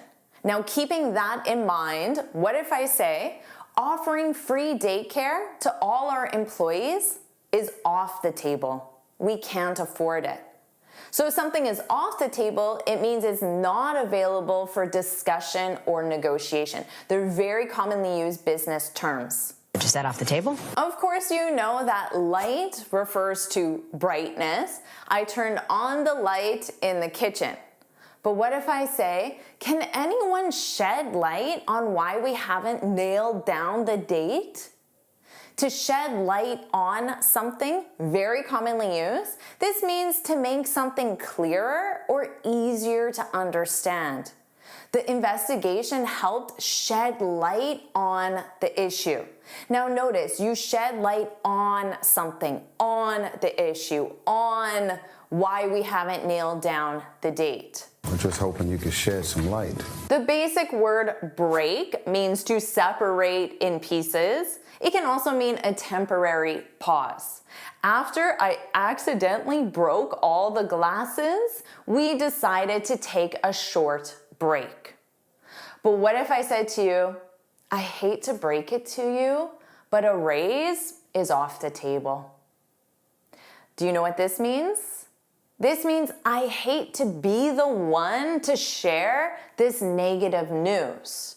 So to break the news means to share negative news. I might say to you, how are we going to break this to the employees? So in this case, this represents the negative news. The fact that free daycare is off the table. Fine. Let's go break the news. And what if I said to you, I can never seem to catch a break. To catch a break. What does that mean? It's like saying I never have any luck or special opportunities. So after a series of negative things, I might say, I can never seem to catch a break. I can't catch a break. Now let's move on and you'll learn 16 adjectives that have advanced meanings. Our first adjective is open. Open. Right now you're saying, Jennifer, of course I know what open means. It's not closed. It's allowing access. The window is open. The store is open until 9 p.m. Yes, of course you know this adjective. But what if I said she's open to new ideas, even if they challenge her? We need to be open to different perspectives. Do you know what this means? Well, in this context, in this advanced context, open means willing, receptive, or flexible about ideas, experiences, or change. It's a very positive adjective to describe someone as being open. She's open to new ideas, even if they challenge her. Or you might say, we're open to moving abroad. Now, did you notice that sentence structure? We have to be, she is, we are. The verb to be conjugated, and then your adjective open, but you're not done. You still need to, which functions as a preposition. So following a preposition, you can use a noun, new ideas, or a gerund, moving abroad. So thinking about this adjective and the sentence structure, I hope you're thinking, I'm open to speaking English in public, which means you're willing to do that. Does that describe you? If it does, put that's right, put that's right in the comments. Right now, if you're thinking, Jennifer, what is an adjective? It is simply a word that is used to describe or give more information about a noun or a pronoun. The adjective provides information such as what kind, which one, or how much. Now for placement, it's commonly used before a noun. So you might say the open window let in the breeze. So you're describing the window.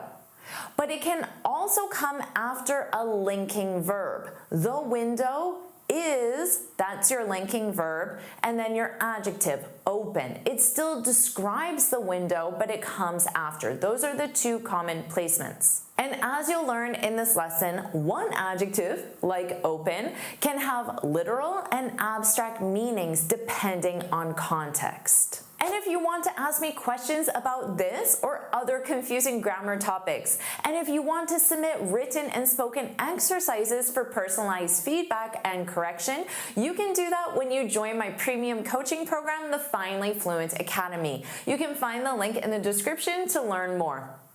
Our next adjective is closed. Of course, you know that this means not open or shut. The window is closed. The store is closed today. Now, just like with open, this has an advanced meaning that means not willing to discuss, accept, or change. But you need to add another word. You need to say closed-minded. So instead of just saying closed, you say closed-minded. My boss is so closed-minded, which means he's not willing to consider new ideas. Number 2, it causes you to be closed-minded. It's also very common to take open and simply make that negative. So the structure is to be, not open to, and then a noun or gerund. So you might say, even though the position is much better, my husband isn't open to moving abroad. Let's review on. Of course, the basic meaning is operating. The TV is on, or you can say, leave the light on. In an advanced way, this means active, happening, or in progress. So native speakers very commonly will send a text message or call someone and ask, are we still on tonight? Are we still on tonight? So this means we had some sort of plan, maybe to go to the movie, and I want to confirm that plan is still happening. Are we still on tonight? Hey, are we still on for the Beyonce concert Friday night? This is also commonly used in a professional context. The meeting is on for next week. This means the meeting is happening. It's confirmed. Let's review off. Of course, in a basic way, not operating. The light is off. The TV was off when I got home. In an advanced way, this means not right or strange. It's very common to say something like, she's been acting a little off lately. She's been acting a little off lately. So if I record my next video and I'm not smiling at all, and I'm speaking very softly with no emotion the entire video, you might say, Jennifer's a little off. Like if Sean is acting a little bit off, I can check in with him. Or to express some doubt about something, if an explanation doesn't seem right or it seems strange, you can say something feels off about that story or about that explanation. Or we can use this in a cooking context. I always ask my husband, does the fish smell off to you? For some reason, I'm very paranoid about eating fish that isn't fresh. So I always ask, does the fish smell off to you? Which means strange, not right. Let's review messy. Messy. Hopefully you know in a basic way, this means not clean or organized. I can say, please ignore my messy desk if I have papers on my desk everywhere. Or I can say the kitchen got messy after dinner. In an advanced way, this means complicated or emotionally difficult, and native speakers use this a lot. You might say, she's going through a messy breakup. So you can say she's going through a breakup because adjectives are not required. They give additional information, in this case about the breakup. A breakup is when a relationship, a romantic relationship, permanently ends. Describing it as messy means it's complicated. There's a lot of emotions involved. A messy breakup. She's going through a really messy breakup. Or you might say, I'm in a messy situation.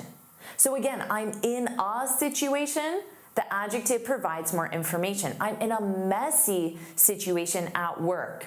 My best friend and I are both applying for the promotion. So that makes things complicated and emotionally complicated. Let's review random. Random. In a basic way, this means without a pattern. So you can say the numbers were completely random. 1, 7, 300, 14 million. It's random. Or the songs are playing in a random order, not a specific order. In a more advanced way, this means unexpected or out of context. This word is part of my daily speech. I might say something like, he showed up at my office totally random. Totally random. It means I wasn't expecting him, and it was also quite unusual for him. He's not someone that normally would come to my office, so even without a specific appointment, it was unexpected. Totally random. Or if your friend says to you, I signed up for an archery class, you might reply back and say, that's random, because your friend has never expressed any interest in archery or taking a new class, so it is Out of context, unexpected. That's random. I was dropped on my head as a kid. That's so random. Let's review supportive. Supportive. In a basic way, this means physically holding something up or helping it stay in place. I might say the chair has a supportive back, so it physically holds up my back. Or these shoes are very supportive, so they keep my foot in a supportive way. In an advanced way, this means emotionally or personally encouraging someone. My manager was very supportive during my training. So my manager encouraged me, said positive things, made me feel like I was capable, supportive. Everyone was always very supportive. Or you might say it's easier to take risks when the people around you are supportive. Let's review practical. Practical. In a basic way, this means focused on what works in real life, not theory. We need a practical solution, not a perfect one. So one that works in the real world based on our situation. And I always give my students practical example sentences. I give you sentences that you can take what I said and use it in the real world, and you will sound natural because the example is practical. Now, in an advanced way, this means realistic, sensible, and not overly emotional or idealistic. She's very practical about money and budgeting. So this means the way she manages her money and her budgeting, which is how she allocates her money, is based in reality, not theory. So it has the same meaning as the basic one, but it's just the way we use it is in a slightly different context. Or I might say, let's be practical. We don't have enough time to do everything. It is a very practical idea that we can do tomorrow. Let's review rough. Rough. Notice that f sound, rough. In a basic way, this means not smooth. So I can say my hands are so rough from the dry weather. Or this fabric feels rough, so not smooth.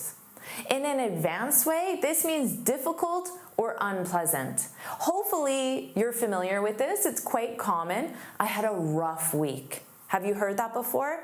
I had a rough week. I had a difficult week. I had a challenging week. I had a rough week. Oh, I'm having a rough week.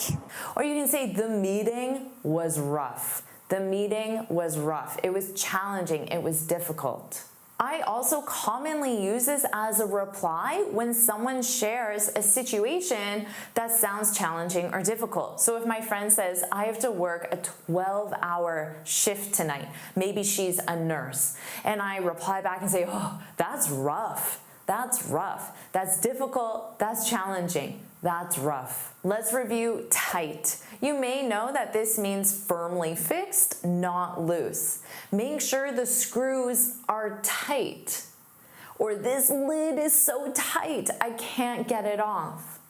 In an advanced way, this means limited or strict. So you can say, I'm on a tight schedule today. Have you said that before? I'm on a tight schedule today. This means you have very limited time to do the things that you need to get done. It was on a very tight schedule. Or you might say, money's a little tight this month. Have you heard a native say that? Money's a little tight this month. It means it's limited. You need to be strict on the way you allocate it, you use it. Money's a little tight. Let's review heavy. Of course you know this means weighing a lot. This box is heavy. Or it took two of us to carry the heavy suitcase. So here you're describing the suitcase. In an advanced way, this means serious or emotionally intense. You might say, that was a heavy conversation.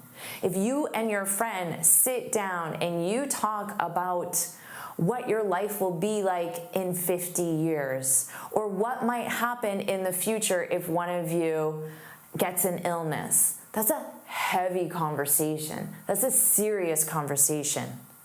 Or maybe you say the lecture addresses heavy topics. So heavy topics could be topics that are quite serious, controversial, highly debated, heavy topics. I know this topic can feel a little heavy. The opposite of heavy is light. In the basic way, of course, not heavy. This suitcase is light. She prefers light bags when traveling. And in the advanced way is also the opposite. So it means not serious, more relaxed. So if your friend wants to have a heavy conversation about a war taking place, you might say, let's keep the conversation light. Let's keep the conversation light.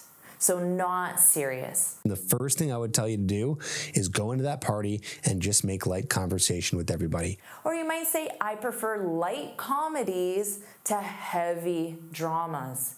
When you're talking about your movie preferences or even your book preferences. Let's review flat. In a basic way, this means smooth without curves. We need a flat surface to organize the photos.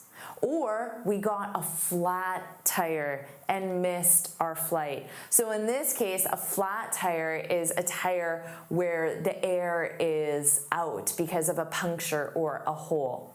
Now in an advanced way, this means dull, lacking emotion. His voice sounded flat. So when you speak in a monotone way, which means there's no rise and fall to your voice, you can describe that as flat.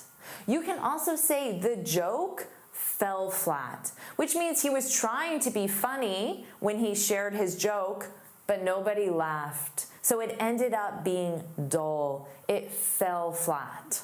Fell flat on its face. Let's review loose. Notice that pronunciation.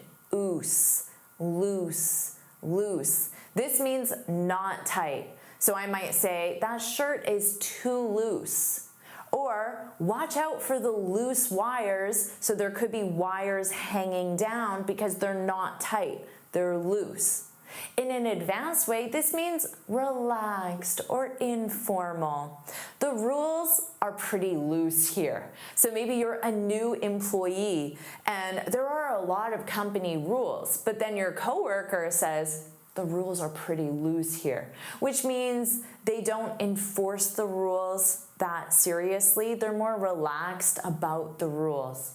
Or you can say we have a loose plan, which means your plan is just an idea. You have some ideas, but it's more relaxed. You're willing to consider other things. You're open to other ideas. You're open to doing something differently. We have a loose plan. So when we went to Costa Rica, we had a really loose plan. Let's review sharp. Of course, in a basic way, if something is sharp, it means that it's able to cut. Be careful, that knife is sharp. The scissors are really sharp. In an advanced way, this means intelligent or quick. She's very sharp. He gave a sharp answer. I'm snapping because that's how fast the person was able to answer a difficult question. She's very sharp. But it does pose some really sharp questions. Let's review wild, wild. In a basic way, this means not controlled, natural. Wild animals live here. So again, animals live here. Wild is the adjective. It describes the animals, wild animals. Or you can say the forest is full of wild plants. In an advanced way, this means extreme or surprising. So you can say that party was wild. I know you had a great night and you probably have some stories to tell. It definitely was not a dull party. That party was wild. Or if someone shares an idea with you, maybe they say, what if we quit our jobs and move abroad? And you say, that's a wild idea. That's a wild idea. I really love this adjective in the more advanced way. But my friends and I became obsessed with a wild idea. To reach higher levels, you must review and practice information you've already learned and new information. There are many ways you can do that. One of the most effective is through quizzes. Quizzes force you to recall information and help you identify areas of improvement. Let's start the quiz. Question 1, he left early. He was feeling unwell.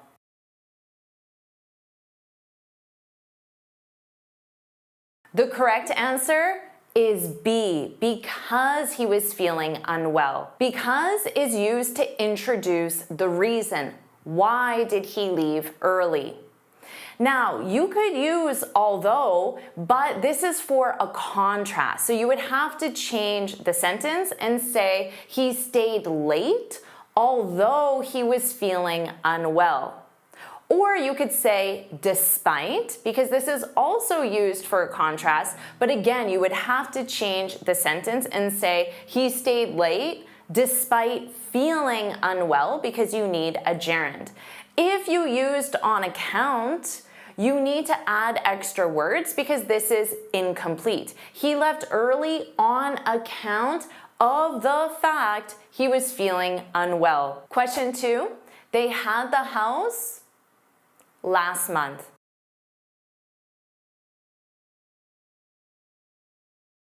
The correct answer is C. They had the house repainted last month. This is a causative sentence.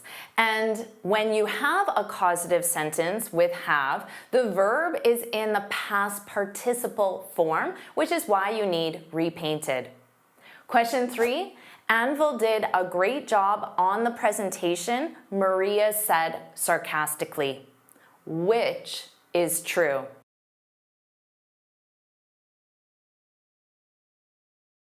D is true. Maria is not pleased with Anvil's work. To answer this correctly, you need to know what sarcastically means. This is in a way that means the opposite. So she would say it like, oh yeah, Anvil, he did a great job. Obviously, it means the opposite. It's sarcastic. Question 4, which of the following uses the proper order of adjectives?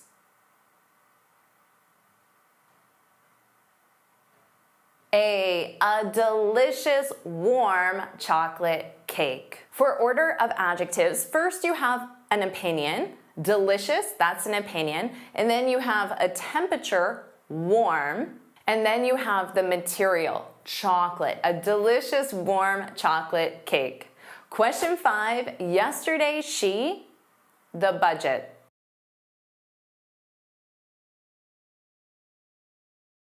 The correct answer is C, cut. Cut is an irregular verb. All 3 conjugations are cut. In the base form, cut. In the past simple, cut. And in the participle, cut. Question 6, she accepted the job. Your task is to rewrite this into the emphatic form. You can put it in the comments or you can simply say it out loud.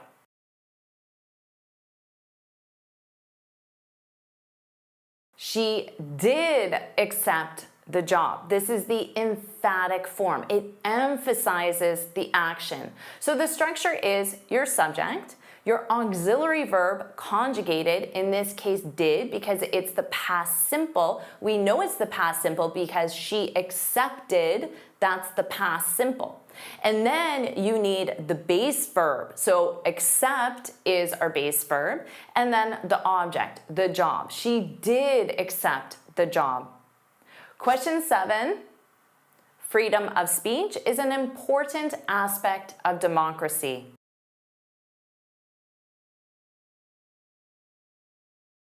The correct answer is no article. Articles are difficult in English, I understand.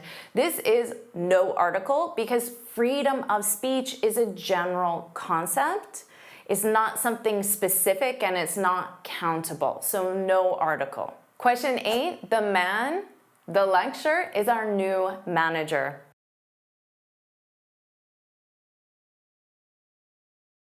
The correct answer is B, giving. This is the present participle clause used to describe the man in the present. Question 9, never, it snow in June.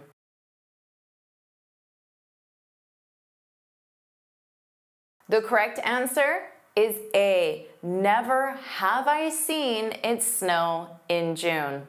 After negative adverbs like never, inversion of the subject and verb is required. Question 10. If you had called me earlier, I able to help you move.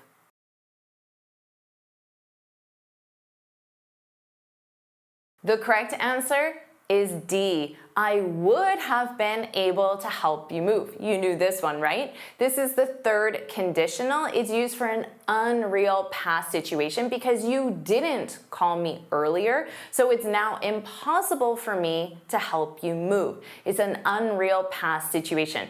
How are you doing so far? Question 11. She always brings extra copies of her resume to every job interview.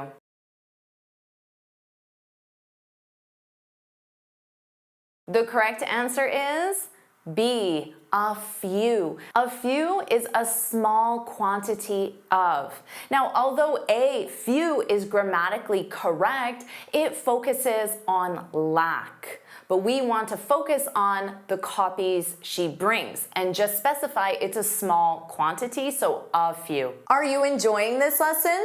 If you are, then I want to tell you about the Finally Fluent Academy.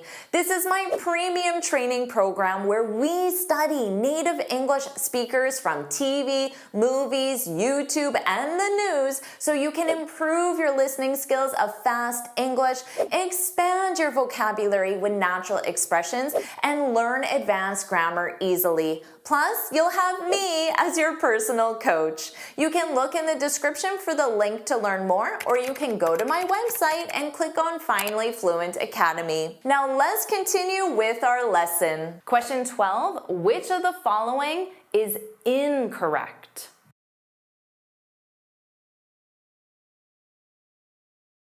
The correct answer is C.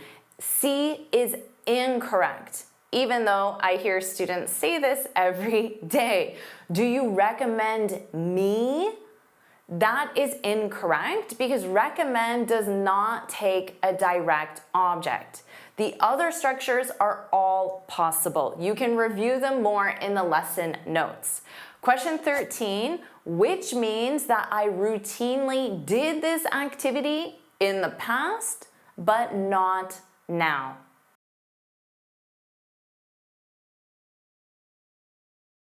The correct answer is A. I used to work downtown. Notice that pronunciation. I used to.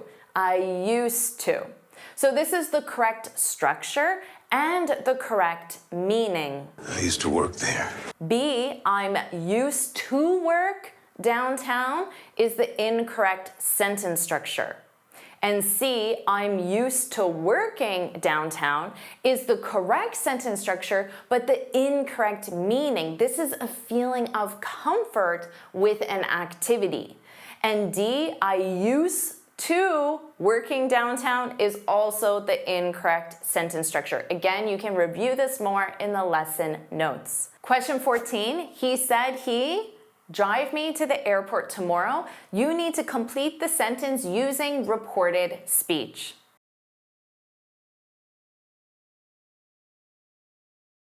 The correct answer is B, would. Reported speech uses the past tense of will. Would is the past tense of will. Question 15, you can buy the red house.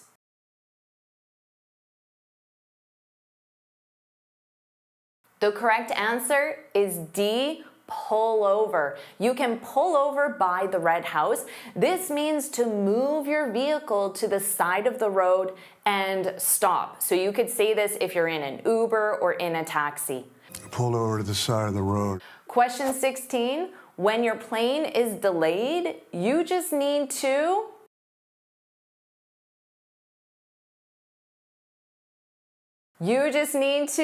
D, go with the flow. This is the only correct word order, and to go with the flow means to accept a situation as is, your plane being delayed, rather than getting upset, angry, frustrated. Just go with the flow.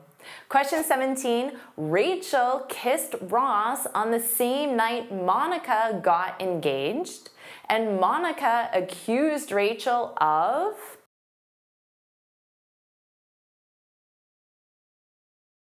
The correct idiom is B.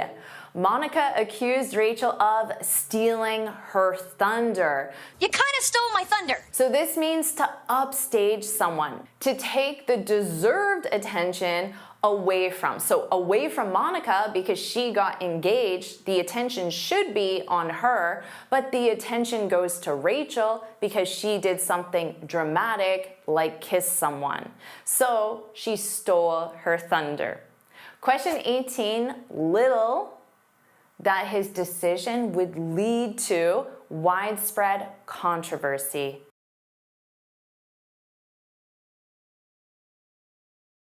The correct answer is A. Little did he know. Little did he know. You will hear this a lot in books. This is a literary expression, and it uses inversion to emphasize the surprise or unexpected outcome of the situation.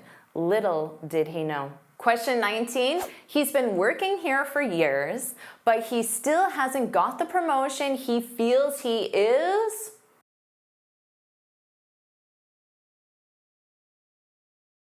He is entitled to. So to is the correct preposition choice. You're entitled to something, which is another way of saying you deserve something.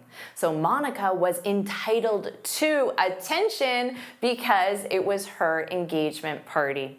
Question 20, the manager demanded that the report before the deadline.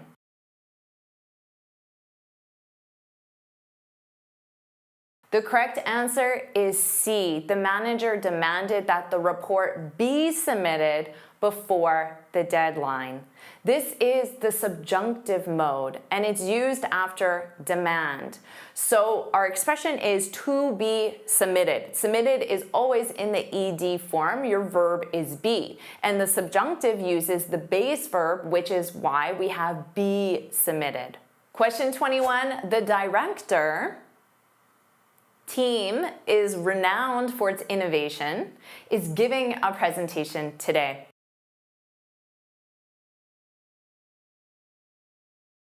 The director whose team. So B is the correct answer. It's used to show possession. Now C has the exact same pronunciation but different spelling.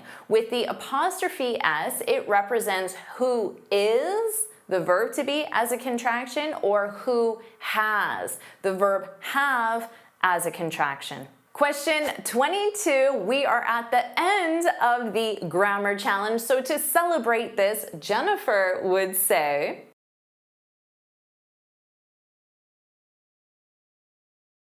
of course, I would say D, you rock. This is the only grammatically correct choice because the expression is to rock. Your verb is rock. You rock. A is incorrect because it is not to be rock, it is just to rock. B is incorrect. If you said you are a rock star, then that's correct because rock star is a noun, so you need that article. You are a rock star, which is true.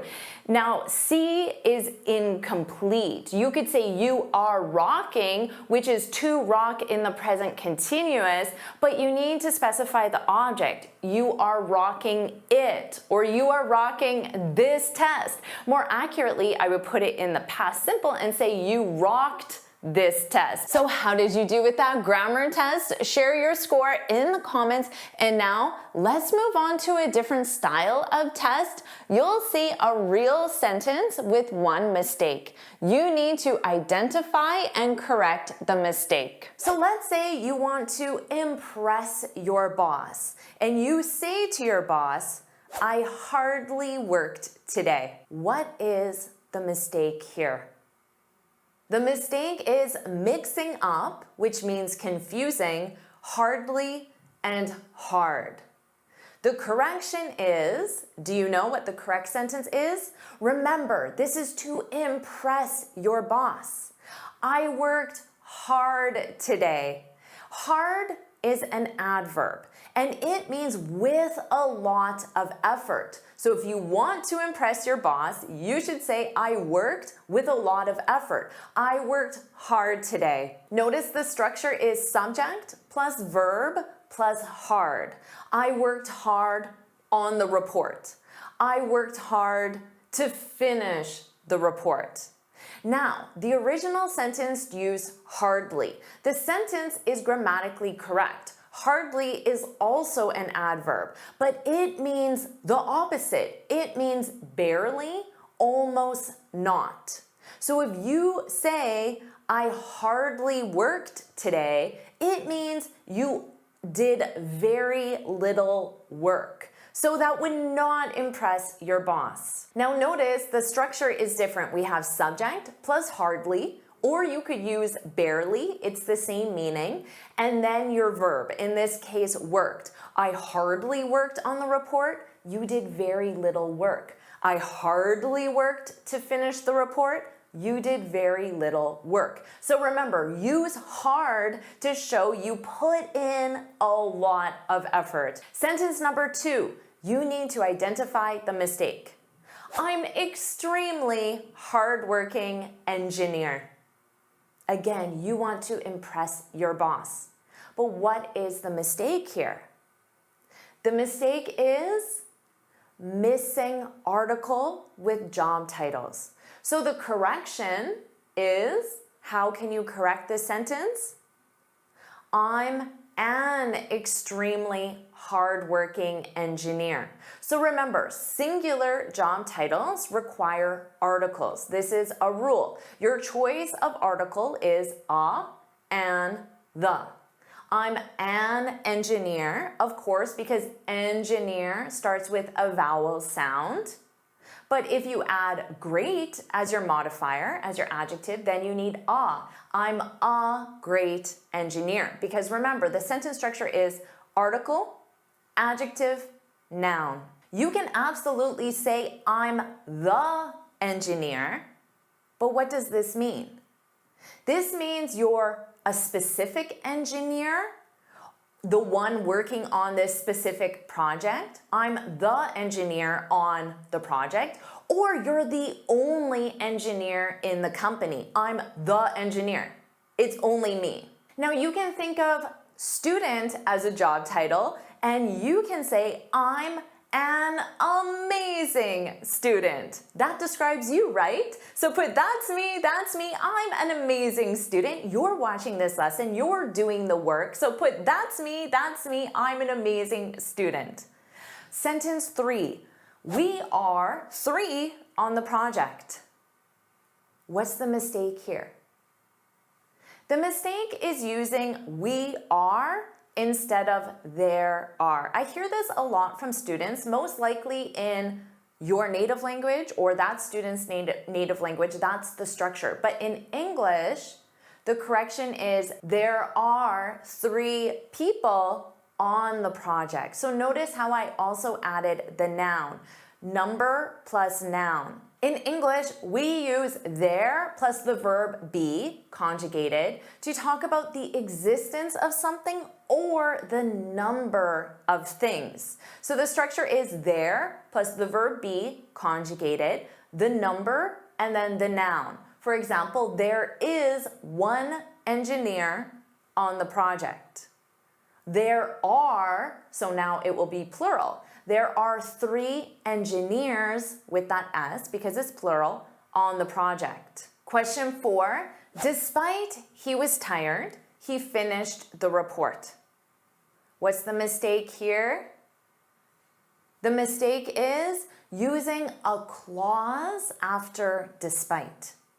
So how do you correct this? You can say, despite being tired, he finished the report. This is an acceptable sentence structure is despite plus gerund. Another correction is, do you know what an alternative way of saying this? Despite the fact that he was tired, he finished the report. So here, notice I kept the clause, but to do that, you need to add some additional words. Despite plus the fact, and then that is optional. And then the clause. A clause is subject, verb, object. It's a complete sentence. Now, a third correction is you could say, although he was tired, he finished the report. So you can use although plus clause. And although has the same meaning as despite in this context. Now there is a fourth correction. Do you know what it could possibly be? You could say, despite his tiredness, he finished the report. Because you can use despite plus noun. So, did you get any of these corrections? Question 5, what's the mistake? If I have some questions, I'll let you know. Do you know what the mistake is here? It's using some instead of any. So the correction is, if I have any questions, I'll let you know. If you have if or a negative, you use any. If you have any questions, please let me know. I don't have any questions. With a positive, you use some. I have some questions about the timeline. You can also use a or one. I have a question, which means I have one question. So that's the singular because remember, some is plural. I have a question, one question about the timeline.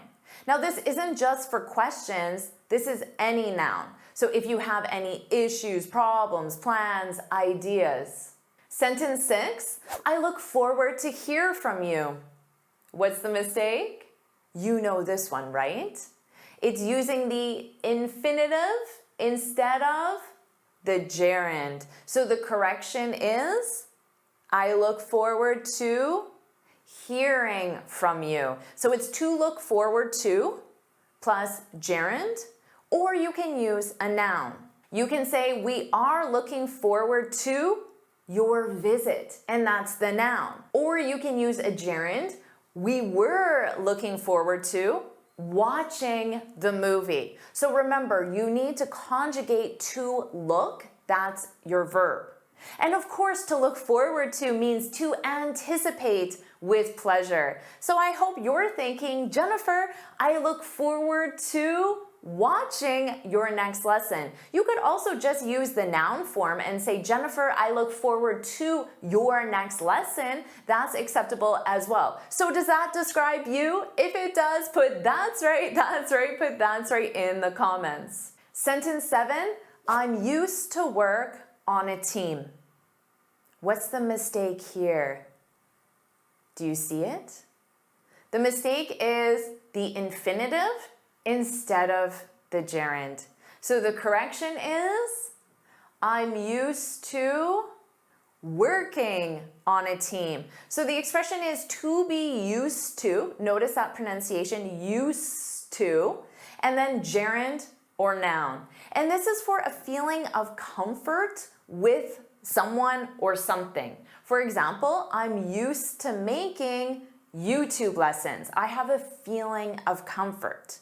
You can use this in the negative and say, she's not used to speaking in English yet. She doesn't have that feeling of comfort. Let's review the structure subject plus use plus infinitive. This is used for a routine past action. I used to work on a team. They used to live in New York. Routine past action. Now you can also use the structure to get used to plus noun or gerund. So this is to talk about the transition from not comfortable to comfortable. You can say she's not used to speaking in English yet. So you can say she's getting used to speaking in English. So your verb is get to talk about that transition, and get is conjugated in the present continuous because it's an action in progress. Sentence 8, I need to understand better the requirements. What's the mistake? It's the incorrect word order. So what's the correction? You can say two things. I need to better understand the requirements, or I need to understand the requirements better. Both placements of the adverb better are acceptable. So the adverb comes before the infinitive verb, or the adverb comes after the verb and object, so at the end of the sentence. Sentence 9, I had a difficult time to contact the client. What's the mistake here? Again, it's an infinitive instead of a gerund. So the correction is, I had a difficult time contacting the client. So the structure is to have plus article plus adjective plus time plus gerund. Now you can use a positive adjective. We had, remember your verb is have, so you conjugate that. We had an easy time contacting the client. She always has a frustrating time contacting the client. Now you also use the gerund when you use to have plus problems, difficulties, or challenges plus gerund. You could say, I had problems contacting the client. Or maybe you're thinking, I had challenges learning English until I found Jennifer. Does that describe you? Put that's right, put that's right in the comments. Sentence 10, my boss has been angry in the morning. What's the mistake here? The mistake is using the present perfect, has been angry, with a specific past time reference. Now, in the morning is a specific past time reference because it represents at 9 o'clock a.m. or at 10:30. So the correction, you can say, my boss was angry in the morning because we use the past simple plus specific past time reference, such as in the morning. Another correction, you could say, my boss has been angry since the morning because we use the present perfect with since. This shows that the action started in the past and continues until now. And remember that since represents a starting point in time. So since the morning is like saying since 9 a.m. or since 10:30 a.m. You could also say, my boss has been angry lately or recently. We use the present perfect with lately or recently to show the action started in the recent past and continues until now. The next sentence has two mistakes. So this is sentence 11 and 12. I don't know, how can I boiled this report down? Can you identify one mistake? Can you identify two mistakes? Well, let's talk about mistake 1. The first one we see is using a question structure for a statement. So let's review a simple statement. I don't know how I can improve my speaking skills. Maybe you've said this, I don't know how I can improve my speaking skills. So here it's I don't know plus how plus clause. So the clause is subject, verb, and then object. Remember, that was a statement. To ask a question, you would say, how can I? How can I improve my speaking skills? So here the structure is how plus verb plus subject. So the correction for this sentence would be, I don't know how I can, and then what's mistake number 2? It's the wrong verb conjugation, and in this case, after the modal. So we want modal plus base verb. I often hear students say, you should to bring an umbrella. This is incorrect because you want the base verb. You should bring an umbrella. So in this case, the correction is, I don't know how I can boil this report down. And if you're not sure to boil something down, this means to summarize the most important information. This is a separable phrasal verb. So there are 3 correct structures. How can I boil this report down? How can I boil down this report? Or how can I boil it down? How did you do with those questions? Share your score in the comments and we'll do the same thing. You'll see a real sentence with one mistake and you need to identify and correct the mistake. This sentence has one mistake in it. Feel free to hit pause, review the sentence, and try to identify the mistake. Now, these are real sentences by real students of mine in the Finally Fluent Academy. I review example sentences for my students every single day, and these are the mistakes that they commonly make that we're correcting in this lesson. So do you know what this mistake is? The mistake is with track record. Now we have one of the best track record. So one of suggests that there's more than one. So the noun needs to be plural. The correct sentence is, this machine has one of the best track records in its group. Our next sentence, your assignment was late. Please explain why you failed to do. What's the mistake? The mistake is leaving out the object. You need to say, please explain why you failed to do it, and it represents the assignment, which was already said. Now, even though it's obvious you're talking about the assignment, you need an object here grammatically. Our next sentence, being a great communicator in all situations set you up for success. What's the mistake here? It's set you up. This is the wrong verb conjugation because we have this gerund expression, being a great communicator in all situations. Now, students will often look at that in all situations and they think that's what you need to conjugate the verb with, but it's not. It's the gerund expression, which is being a great communicator in all situations. And all of this is the subject, it. If you had to choose a subject for it, it would be the subject it or this. This sets you up for success. So you need to add an S to that verb because it's conjugated with it as the subject and it's the present simple. Now, if you had a noun, you would say this situation sets you up for success. That's the singular noun. Or you could say all situations. Now this is plural, it's they. All situations set you up for success. So with the noun, you conjugate it with singular or plural, but when the sentence starts with a gerund verb, being, it's conjugated as it.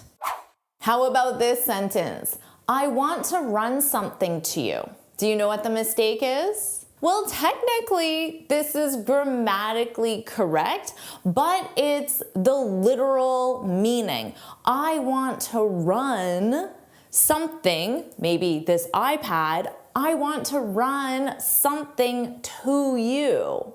Now, my student, when they use this, they were trying to use the expression to run something by or past someone, which is when you share an idea with someone in order to get feedback on that idea. So the mistake here is using the wrong preposition, which can entirely change the meaning, because now it's not the expression, I want to share an idea to get feedback. Now it's, I want to literally run something to you, which is not what my student wanted to communicate. How about this sentence? Lately, I'm worried about my English test. What's the mistake? The mistake is using the wrong verb tense with lately or recently. And I hear this mistake a lot. Lately or recently means the action started in the past and it continues until now, and it might continue into the future. So what verb tense do we need? The present perfect continuous. Lately, I've been worrying about my English test. And you could also say recently, I've been worrying about my English test. Now remember that these are real mistakes that my real students in the Finally Fluent Academy have made. If you're that student who made this mistake, don't worry, because that's the whole purpose of taking lessons. I love it when my students make mistakes because it means I get to share something with them. I get to teach them something and they get to improve. So if you are also making these mistakes, don't worry. The important thing is that you're correcting them right now. And of course, if you want my personalized support, you can simply join the Finally Fluent Academy. You can check out the link in the description to learn more. Our next sentence, we need to stop problem in its tracks. What's the mistake?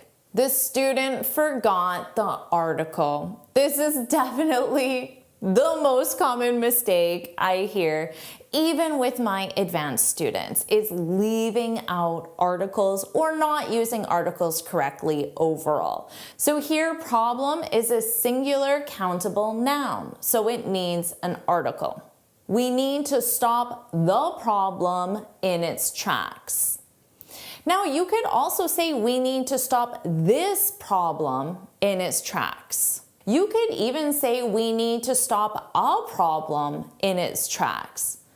But you need some article before a singular countable noun, unless it's one of the many nouns that are exceptions and don't take articles, which is why students struggle with articles so much, and which is why I help my students in the Finally Fluent Academy and provide this support, because the use of articles is so specific in English. Let's look at this sentence. Whenever a student joins the Finally Fluent Academy, they always introduce themselves, and one of the questions is, what do you do for a living? And a lot of students will reply back and say, I'm accountant. I'm accountant. What's the problem here? Again, it's articles.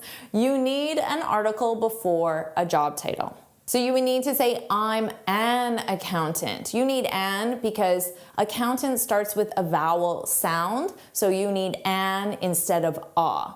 I'm an accountant. He's a developer. But if you were talking about a group, you could say they're developers. They are developers. So notice in this case, there's no article, because the noun is plural, and you don't need an article with plural nouns. They're developers. So please, when you tell people what you do for a living, make sure you include the article. Otherwise, it will sound like your English is very beginner. Let's review this sentence. He has been jumping up and down for 2 hours. What's the mistake? This student wanted to use the present perfect continuous, but they didn't form it properly. So it's the incorrect structure. The correct structure is subject, have or has conjugated with the subject, which this student did, and then been, and then the verb in ing. So the student only made one mistake, but just one mistake with the structure of a sentence will make the entire sentence incorrect. The student used the verb in ing, being, when it should have been. So the correct sentence is, he has been jumping up and down for 2 hours. How about this one? You need to practice more your English lessons. What's the mistake? The mistake here is incorrect word order, because you don't practice more something, you practice something more. So the correct sentence is, you need to practice your English lessons more. You practice something, your English lessons, more. Now, if the something is obvious, you're talking about English lessons, you don't need to specify that. You could simply say, you need to practice more. So you can also use practice more, but without including the something. This is the final mistake, and it's the one that I hear the absolute most, even more than articles. This sentence is, the project doesn't go well. What's the mistake? So what verb tense is being used here? The sentence uses the present simple. But the present simple is for routine actions. And in this case, it's not a routine action. It's an action that's taking place right now. So the mistake is using the present simple when the present continuous should have been used. And this is by far the most common mistake that I hear advanced students make, the present simple. The correct sentence is, the project isn't going well. Isn't going. Is going, but in the negative. So we have our present continuous. Is going, is not going. The project isn't going well. Because we're talking about right now. Right now, the project isn't going well. You could absolutely use the present simple, but you would have to make the context appropriate. So it would need to be more of a routine action. Think of it as more of an in general. So you could say, our projects don't go well. So it's not necessarily the project right now, it's in general. In general, our projects don't go well. So just remember, right now, present continuous, in general, present simple. You're doing such a great job. Think of everything you've learned. Now share your score out of 10 in the comments. And we'll do the same thing again because it's such an effective way to quiz yourself and learn at the same time. So you'll see a real sentence with one mistake, and you need to identify and correct the mistake. Sentence 1, between you and I, the project needs more attention. Now remember, in each sentence, there is one mistake. Do you know what the mistake is? The mistake is between you and I. I is the mistake because it should say between you and me. And yes, this is a real mistake that native speakers commonly make. Between is a preposition, and you need an object pronoun, you, me, him, her, not a subject pronoun, I, you, he, she, it. Let's see a sentence that uses a subject pronoun, I, and an object pronoun, me. I want to tell you something. The subject doing the action. I want to tell you something. But please, keep it between you and me. You could also say, keep it between us, because you plus me equals us. Keep it between you and me. Now, this sounds like I want to share a secret with you. We have an expression in English, I won't spill the beans, which means I won't share your secret with other people. I won't reveal your secret. So keep it between you and me. And you can say, I won't spill the beans. So put that in the comments. I won't spill the beans. So the correct sentence, of course, is between you and me, the project needs more attention. Sentence 2, if I was you, I'd quit. What is the mistake? Can you see it? The mistake is was. It should be were. This is because the sentence is in the second conditional, which we use for hypothetical unreal situations. If I were you, this is unreal because I am not you, and it's impossible for me to become you, so it's hypothetical unreal. Now, in this structure, the second conditional, all subjects use were. If I were you, if he were you, if we were you. Keep in mind that native speakers commonly don't follow this rule and say, if I was you. But if you're taking your IELTS or if you're in any formal English situation, the grammar rule is were for all subjects in the second conditional. So the correct sentence is, if I were you, I'd quit. Now this structure is commonly used to give advice. So if your friend says, oh, I really need to improve my English, what should I do? You can say, if I were you, I'd subscribe to JForrest English. What about you? Do you agree with that advice? If you do, put me too, me too. I would also subscribe to JForrest English. Put me too, put that in the comments. And of course, subscribe if you haven't already. How are you doing so far? Our next sentence, I'm not sure whom I should speak with. There is one mistake. What is it? Do you know?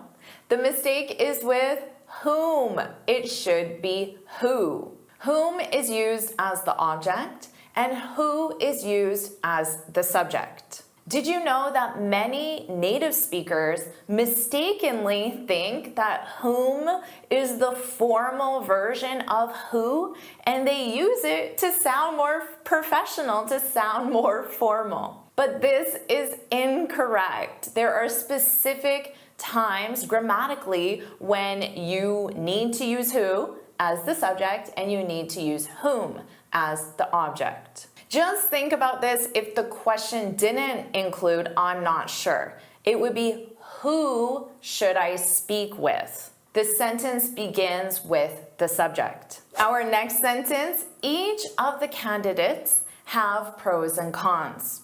What's the mistake? The mistake is have. It should be has. The subject in this sentence is each, which is singular.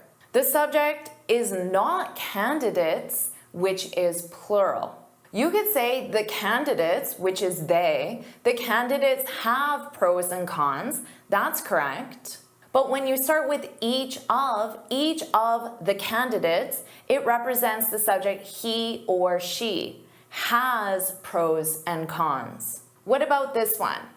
The candidates each have or has pros and cons. What do you think? What do you need? Have or has? You need have. The candidates, they each have pros and cons.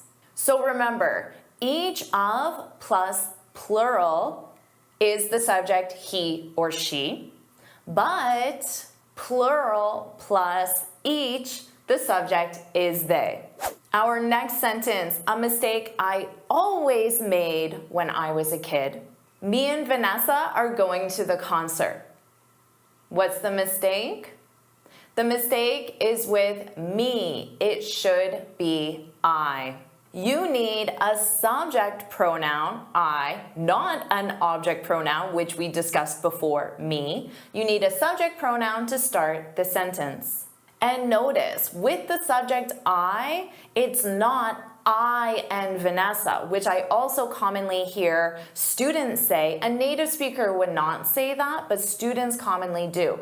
I and Vanessa. No, it's always Vanessa and I. My mom, my dad, my sister, and I. No matter who your subjects are, I comes last. The correct sentence, of course, is Vanessa and I are going to the concert.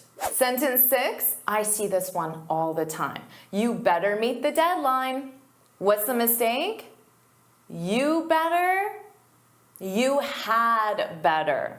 The structure is subject plus had plus better plus base verb. And this is used to provide advice and recommendations. Native speakers make this mistake because in spoken English, a native speaker always uses the contraction.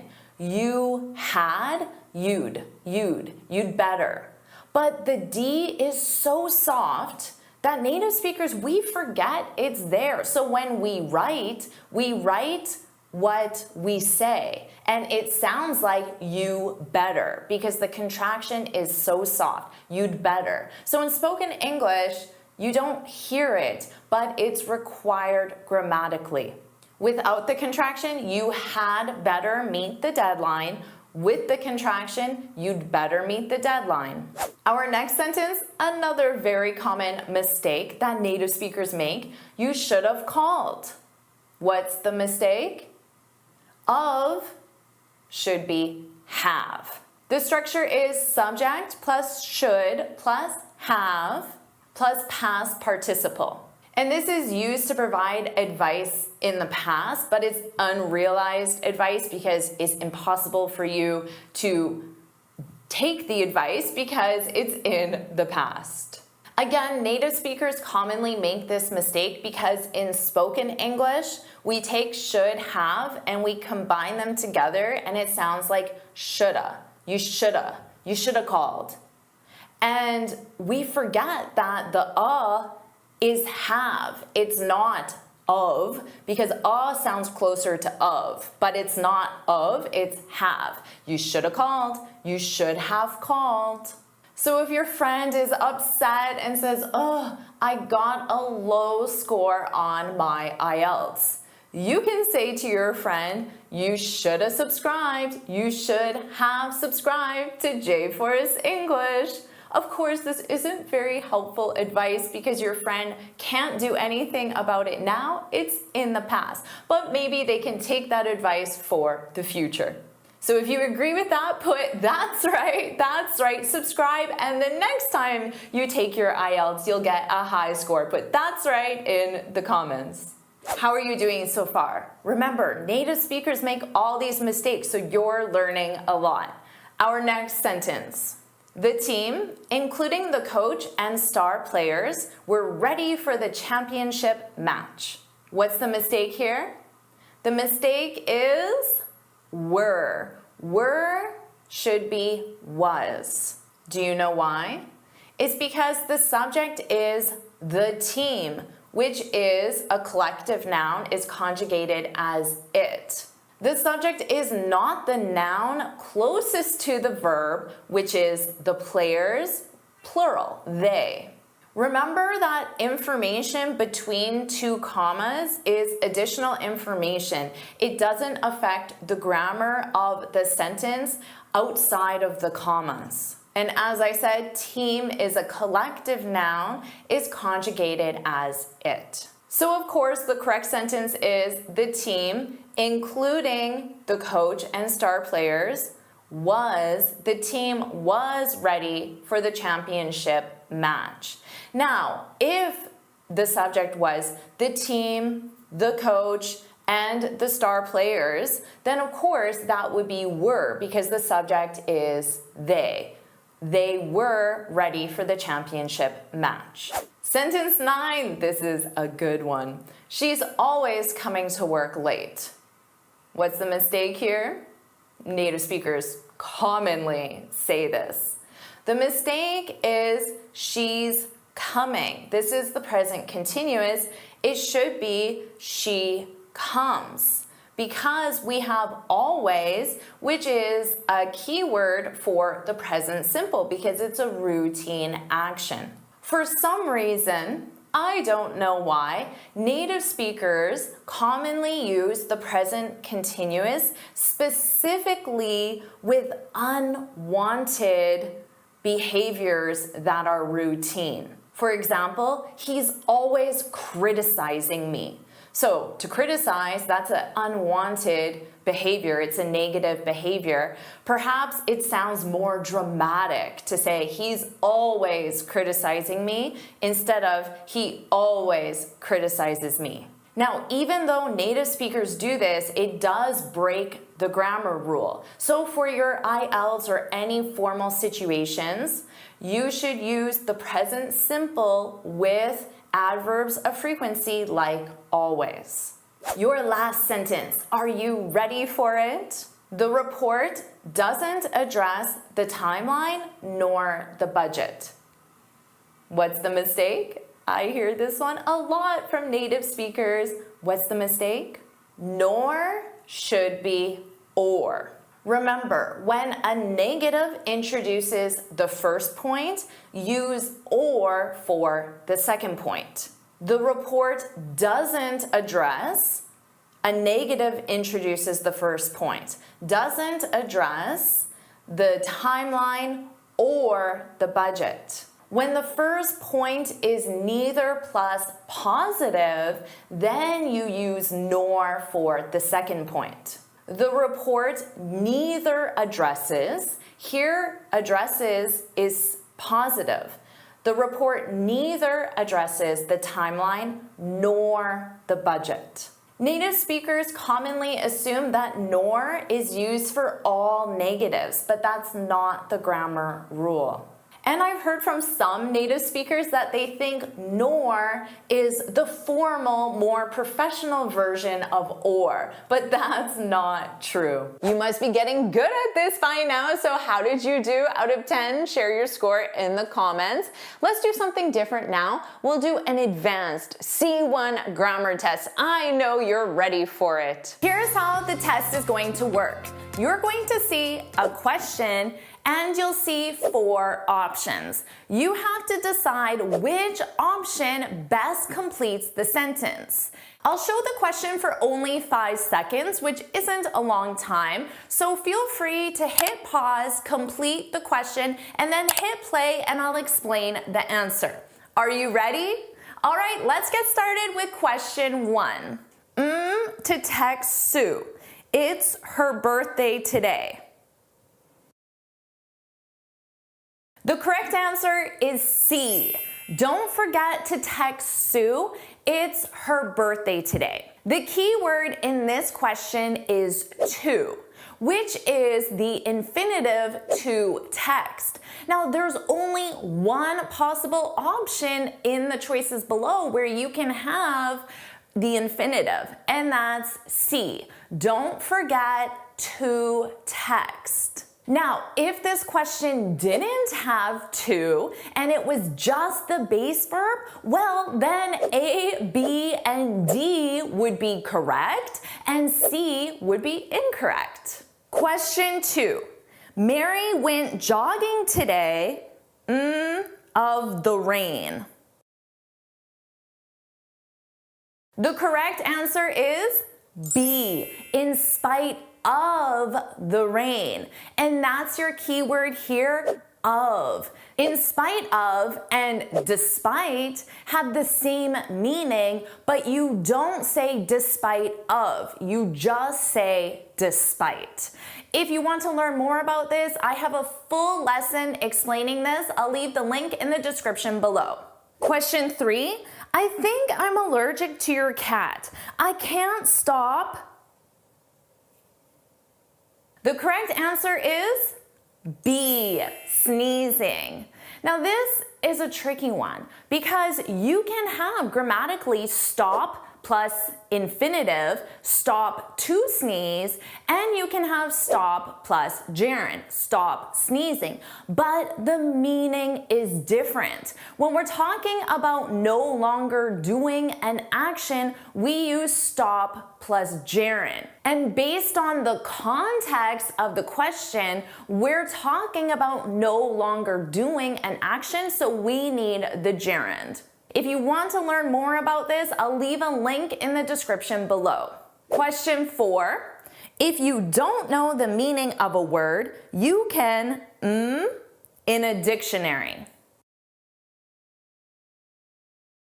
And the answer is C. You can look it up in the dictionary.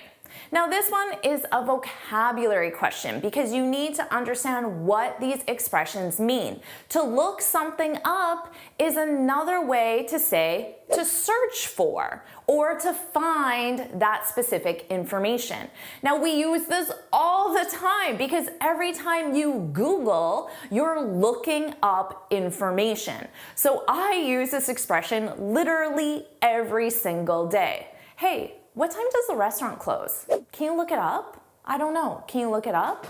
Oh, we need to look it up. We should look that up. You'll use this every single day. Question 5.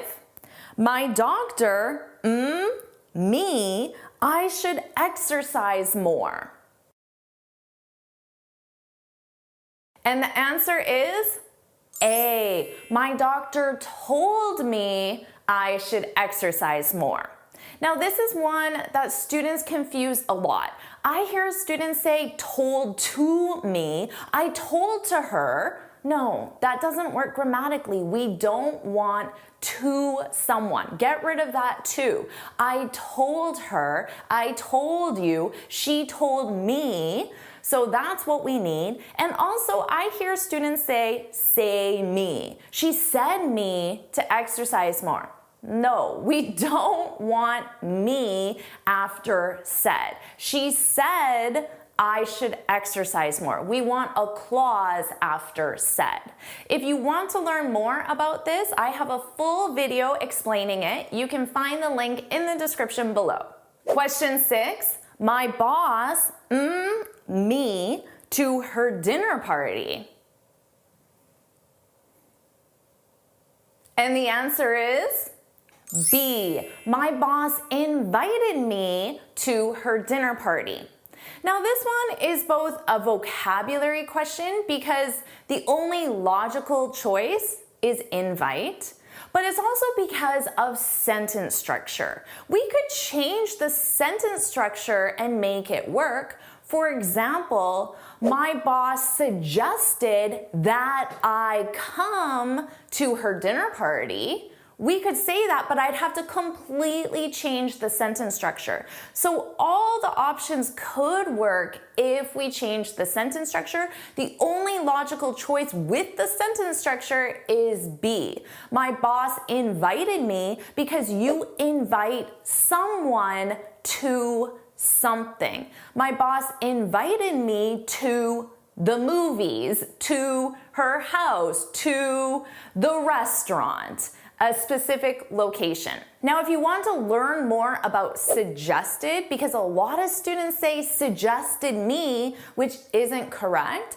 I'll leave a link to a video on that topic in the description below. Question 7. Sorry, I didn't quite what you said. And the answer is A. Sorry, I didn't quite catch what you said.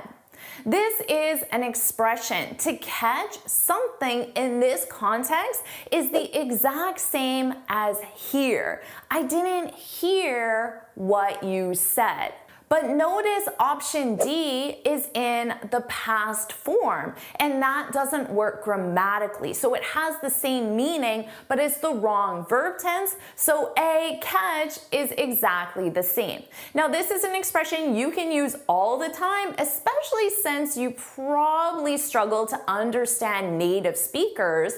So if somebody says something to you and you don't quite catch it, you can say, sorry, I didn't catch that. I didn't catch that. I didn't quite catch that. Quite is just a word we add to mean a little bit. I didn't quite catch that. So add that to your vocabulary. You'll use it all the time. Question 8. I don't sleep in now, but I sleep in until noon on weekends. And the answer is B. I used to sleep in on weekends.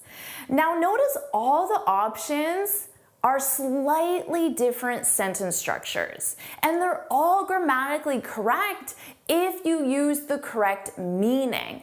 But for here, we're talking about an action that used to take place in the past. So an action you routinely did in the past, but you no longer do now. And for that, we need use with a D. You don't hear it in pronunciation, but it's there in spelling.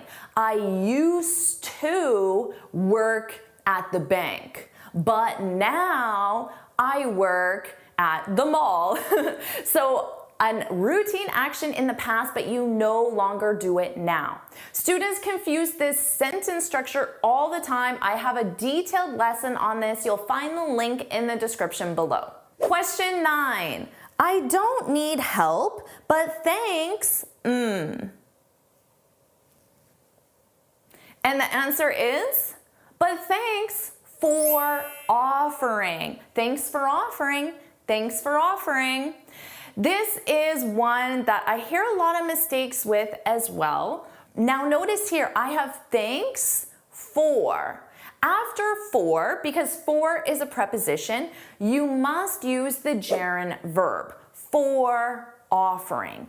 Thanks for, and then you can use a gerund verb or you can use a noun. Thanks for your help. Thanks for the offer, your offer. Thanks for offering. And your final question, number 10. The film sounded interesting, but it, to be really boring. And the answer is D. It turned out to be really boring. This is a vocabulary question because you need to understand what these expressions mean. We use to turn out when we're talking about the end result of something. So let's say you're trying a new recipe and it's for chocolate chip cookies. You've never made this recipe before. Your friend could say, how did the recipe turn out? How did the cookies turn out? Your friend is asking about the end result. Basically, your friend is asking, were they good? Were they bad? How did the recipe turn out? And you could reply, oh, it was awesome. They were delicious. The best chocolate chip cookies I've ever had. And in this context, they're talking about the movie's end result. How did the movie turn out? It was really boring. It turned out to be really boring. How did you do with that test? Share your score out of 10 and let's do something different. Now let's test your vocabulary. You have already learned a lot of new words without realizing it, but now let's focus on your vocabulary. You need to choose the correct word to complete the sentence. Do you think the discount will the client? Which option, A or B? I'll give you 3 seconds. Appease the client. Appease is a verb. We use this when you want to give someone something they want in order to make them happy or in order to prevent further disagreement. So I'm giving them a discount to make them happy. It will appease them. Now, if you said B, appeal, keep in mind that appeal has a very similar meaning. It means to be attractive to, but grammatically, the sentence is incorrect because if you use appeal, it's appeal to the client. And because I don't have the preposition to, B is an incorrect option grammatically. Question 2. She's a very employee. Option 1, option 2. The correct answer is A, diligent. She's a very diligent employee. To be diligent, this means to be careful or using a lot of effort and attention to detail. For example, I worked diligently on the report all week. So notice in this case, it's an adverb, diligently. I worked diligently on the report all week. Question 3. Sorry, I can't help. I'm at math. A or B? B, inept. I'm inept at math. To be inept at something, this means to not be skilled or to be ineffective at something. I'm inept at math. Number 4, she's the most member of our team. A or B? A, gregarious. B is incorrect grammatically. We can't say most great. You would say greatest, right? So grammatically, B doesn't work. A, gregarious. To be gregarious, when someone is described as gregarious, it means that they're very social. They enjoy being around other people. So what about you? Let us know in the comments. Would you describe yourself as a gregarious person? Do you enjoy being around other people? Are you very social? Let us know in the comments so you can practice that word. Number 5, we need to with the accounting department. A or B? The answer is B, follow up with. Grammatically, A is incorrect. You don't follow out with someone. You follow up with someone. And this means that you continue a discussion or conversation that was previously started. I could say I already followed up with the accounting department. I already continued the conversation we had previously started. Number 6, that's a difficult concept too. A or B? B, to grasp. When you grasp something, it simply means that you understand it. So it's the same as saying that's a difficult concept to understand. That's a difficult concept to grasp. Number 7, you should all your debt to reduce your interest rate. A or B? B, consolidate. Consolidate. When you consolidate 2 or more things, it means you combine them together. So if I said the 2 firms consolidated last year, this means that last year there was firm A, firm B, but now because they consolidated, there's 1 firm. So the 2 become 1. Consolidate. Number 8, the book discusses his illness and resignation from politics. A or B? A, subsequent. His subsequent resignation from politics. This has a simple meaning. Subsequent just means something that comes after something else. So first he had his illness, and after he resigned. His subsequent resignation. His resignation that came after his illness. We commonly use this as an adverb to start a sentence. So I could say, he moved to Australia. Subsequently, he got married. And I'm using subsequently to let you know that he got married after something else, and that something else is after he moved to Australia. He moved to Australia, subsequently he got married.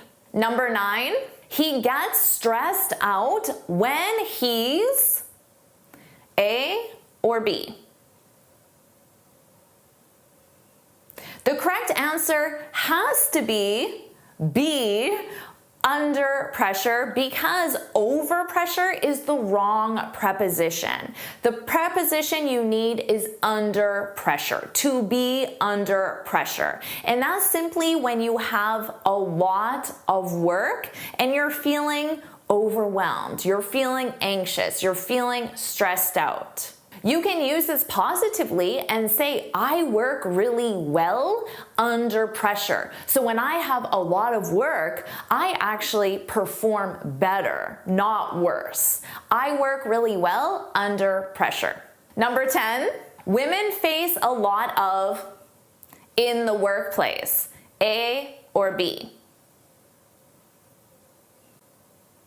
Well, ostrich is a bird, so women don't face a lot of ostriches in the workplace. They face a lot of obstacles. An obstacle is something that blocks you, and it can be something physical like a roadblock, or it can be something non-physical like discrimination. So it's something that blocks you from making progress. That's an obstacle. Number 11, thank you for your remark. A or B? The answer is B, pertinent. Pertinent remark. When something is pertinent, it means it's relevant to the topic or discussion at hand. So let's say you're having a conversation and then someone raises a point and you think the point is very relevant to the topic or conversation, you can say, that's pertinent. That's pertinent. That's relevant, related to our topic at hand. Number 12, you can that to the interns. A or B? B, delegate. You can delegate that to the interns. When you delegate something, is when you give someone else responsibility for a task or a specific job. So when you're doing a task that you really don't want to be doing, you can say, I wish I had someone to delegate this to. I wish I had someone who I could give this task to. Number 13, I have a really workload this month. A or B? A, heavy. B is a direct translation. It's not something that we use in natural English. It sounds awkward and unnatural. A, heavy, is the adjective that we use to describe our workload. When your workload is heavy, it simply means you have a lot of work to do. And what's the opposite of heavy? The opposite is light, right? Light. So when you don't have a lot of work to do, you would say, I have a light workload. Heavy workload, light workload. So what about you? How would you describe your workload right now? Would you say it's heavy or light? Let us know in the comments so you practice this new expression. Number 14, the police have been unable to what caused the explosion? A or B? B, ascertain, ascertain. When you ascertain something, you discover something. So to ascertain the cause of the explosion is to discover the cause of the explosion, to understand why. So when the police do understand why, they discover it, they can say, we've finally ascertained what caused the explosion. It was a faulty gas line. And then they can tell you the cause of the explosion. And finally, your last question in the quiz, number 15. You've been all week. Just do it already. A or B? The answer is B, procrastinating. You've been procrastinating all week. When you procrastinate, it means that you delay doing something, but that something has to be done. And you delay doing it. And why? Well, generally because it's unpleasant, like chores around the house, cleaning the garage, cleaning the bathroom, doing the dishes. It's unpleasant. Or it's simply boring, like organizing your closet or filing your paperwork. So you delay doing it, but it has to be done. That's procrastinating. Amazing job. So how many of those words did you know? Share your score out of 15. And now let's do something fun. Let's test your knowledge of American culture, traditions, and vocabulary just for fun. Question 1, what would an American English speaker call this? Do you know? Any ideas? We call it a Band-Aid. So if I'm at your house and I cut my finger, I would ask you, do you have any Band-Aids? Now this is a bandage, but American speakers always call it a Band-Aid because that's the brand name. The most common bandages are by the brand Band-Aid, so we just call it a Band-Aid. Question 2, a related question. And make sure you're keeping track of your score and you can share your score at the end. Question 2, related question. What is a Band-Aid fix? Speaking of Band-Aids, what is a Band-Aid fix? Any ideas? A Band-Aid fix is a temporary solution to a problem. This is an idiom in English that uses the word Band-Aid. Tried putting Band-Aids on it, but I could say filling the potholes is a Band-Aid fix. The entire road needs to be repaved, which would be the permanent solution, and filling the potholes is the temporary solution, and that's why it's a Band-Aid fix. And I hope my videos help you permanently improve your English so they're not a Band-Aid fix. So put no Band-Aids, put no Band-Aids in the comments. But it's just a Band-Aid fix. Question 3, what would an American English speaker call this? Do you know? Any ideas? I would call it a Kleenex. Kleenex. For example, can you pass me a Kleenex? Now these are tissues, but again, the brand name is Kleenex, which is why Americans just call it Kleenex. I need a Kleenex. And keep in mind, we do this even if we don't use the brand Kleenex or the brand Band-Aid, we still just call it the brand names. Native speakers don't use brand names for many things, but Band-Aid, Kleenex, also Q-tips, which are technically cotton swabs. I've never called it a cotton swab, always Q-tip. Also chapstick, which is technically lip balm, but the brand is chapstick. And Tupperware, which is the brand, and it is plastic storage containers. The brand is Tupperware.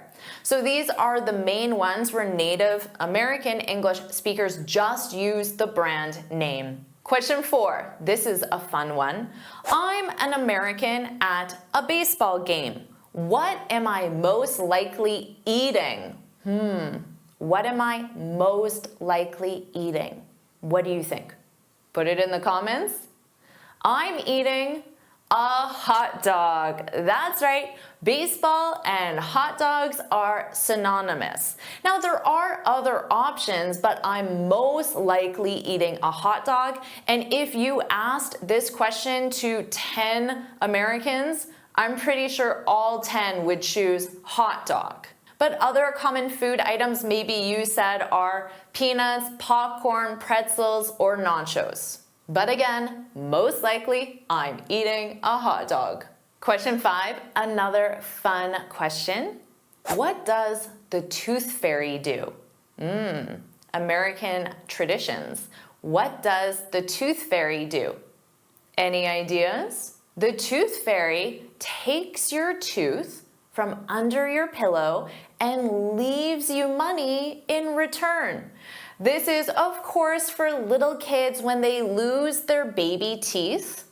They take that tooth, they put it under their pillow, and they're so excited because when they wake up in the morning, the tooth fairy has left them money.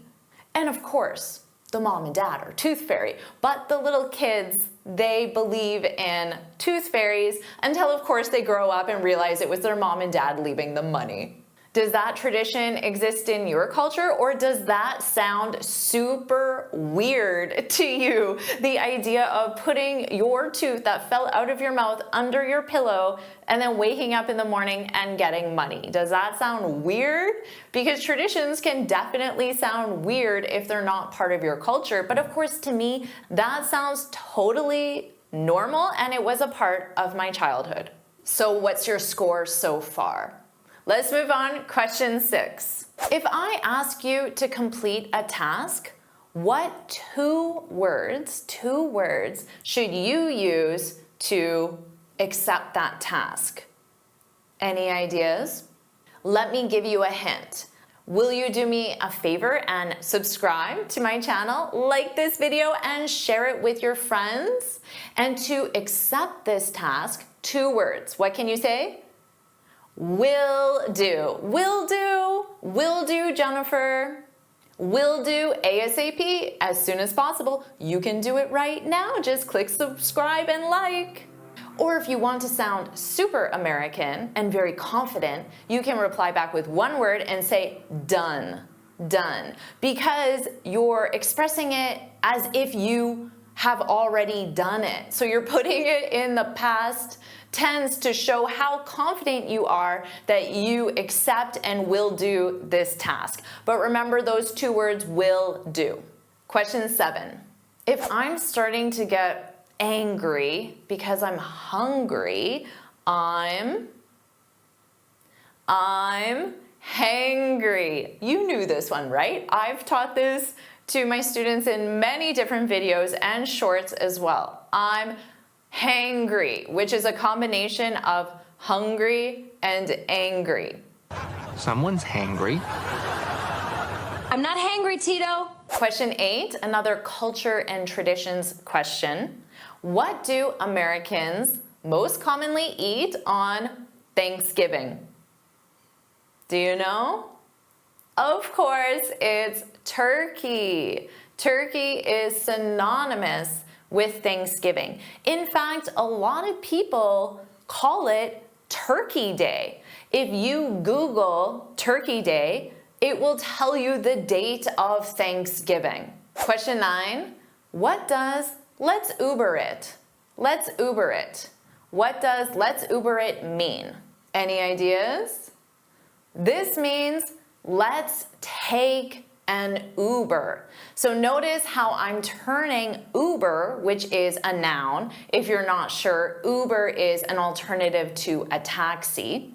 I'm taking Uber, the noun, and I'm using it as a verb. Native speakers love using nouns as verbs. So instead of saying, I sent you an email, a native speaker will say, I emailed you. So using email as the verb. I'll call you on WhatsApp later. WhatsApp is the noun. I'll WhatsApp you. Using WhatsApp as a verb. Native speakers, we love doing this. But we only do it in specific situations with specific nouns. So for now, just use the 3 I taught you. And finally, question 10. How are you doing with this test? Question 10. If I answer, it's going great. What question was I asked? It's going great. What's the question? The question is, how's it going? How's it going? Great. Going great? It's going great. Those are the 3 different ways you could answer. And of course, instead of great, you can choose whatever adjective you'd like. So, how American is your English? Share your score in the comments. And even if you got 0, I hope you had fun and learned a lot about American traditions, culture, and vocabulary. Do you want me to make more lessons like this? If you do, put more in the comments below. And of course, make sure you like this video, share it with your friends, and subscribe so you're notified every time I post a new lesson. Of course, you're going to say those 2 words, will do, Jennifer, or done. Done, which means you've already done it. And you can get this free speaking guide where I share 6 tips on how to speak English fluently and confidently. You can click here to download it or look for the link in the description. And this video will definitely help you sound more American, so watch it right now.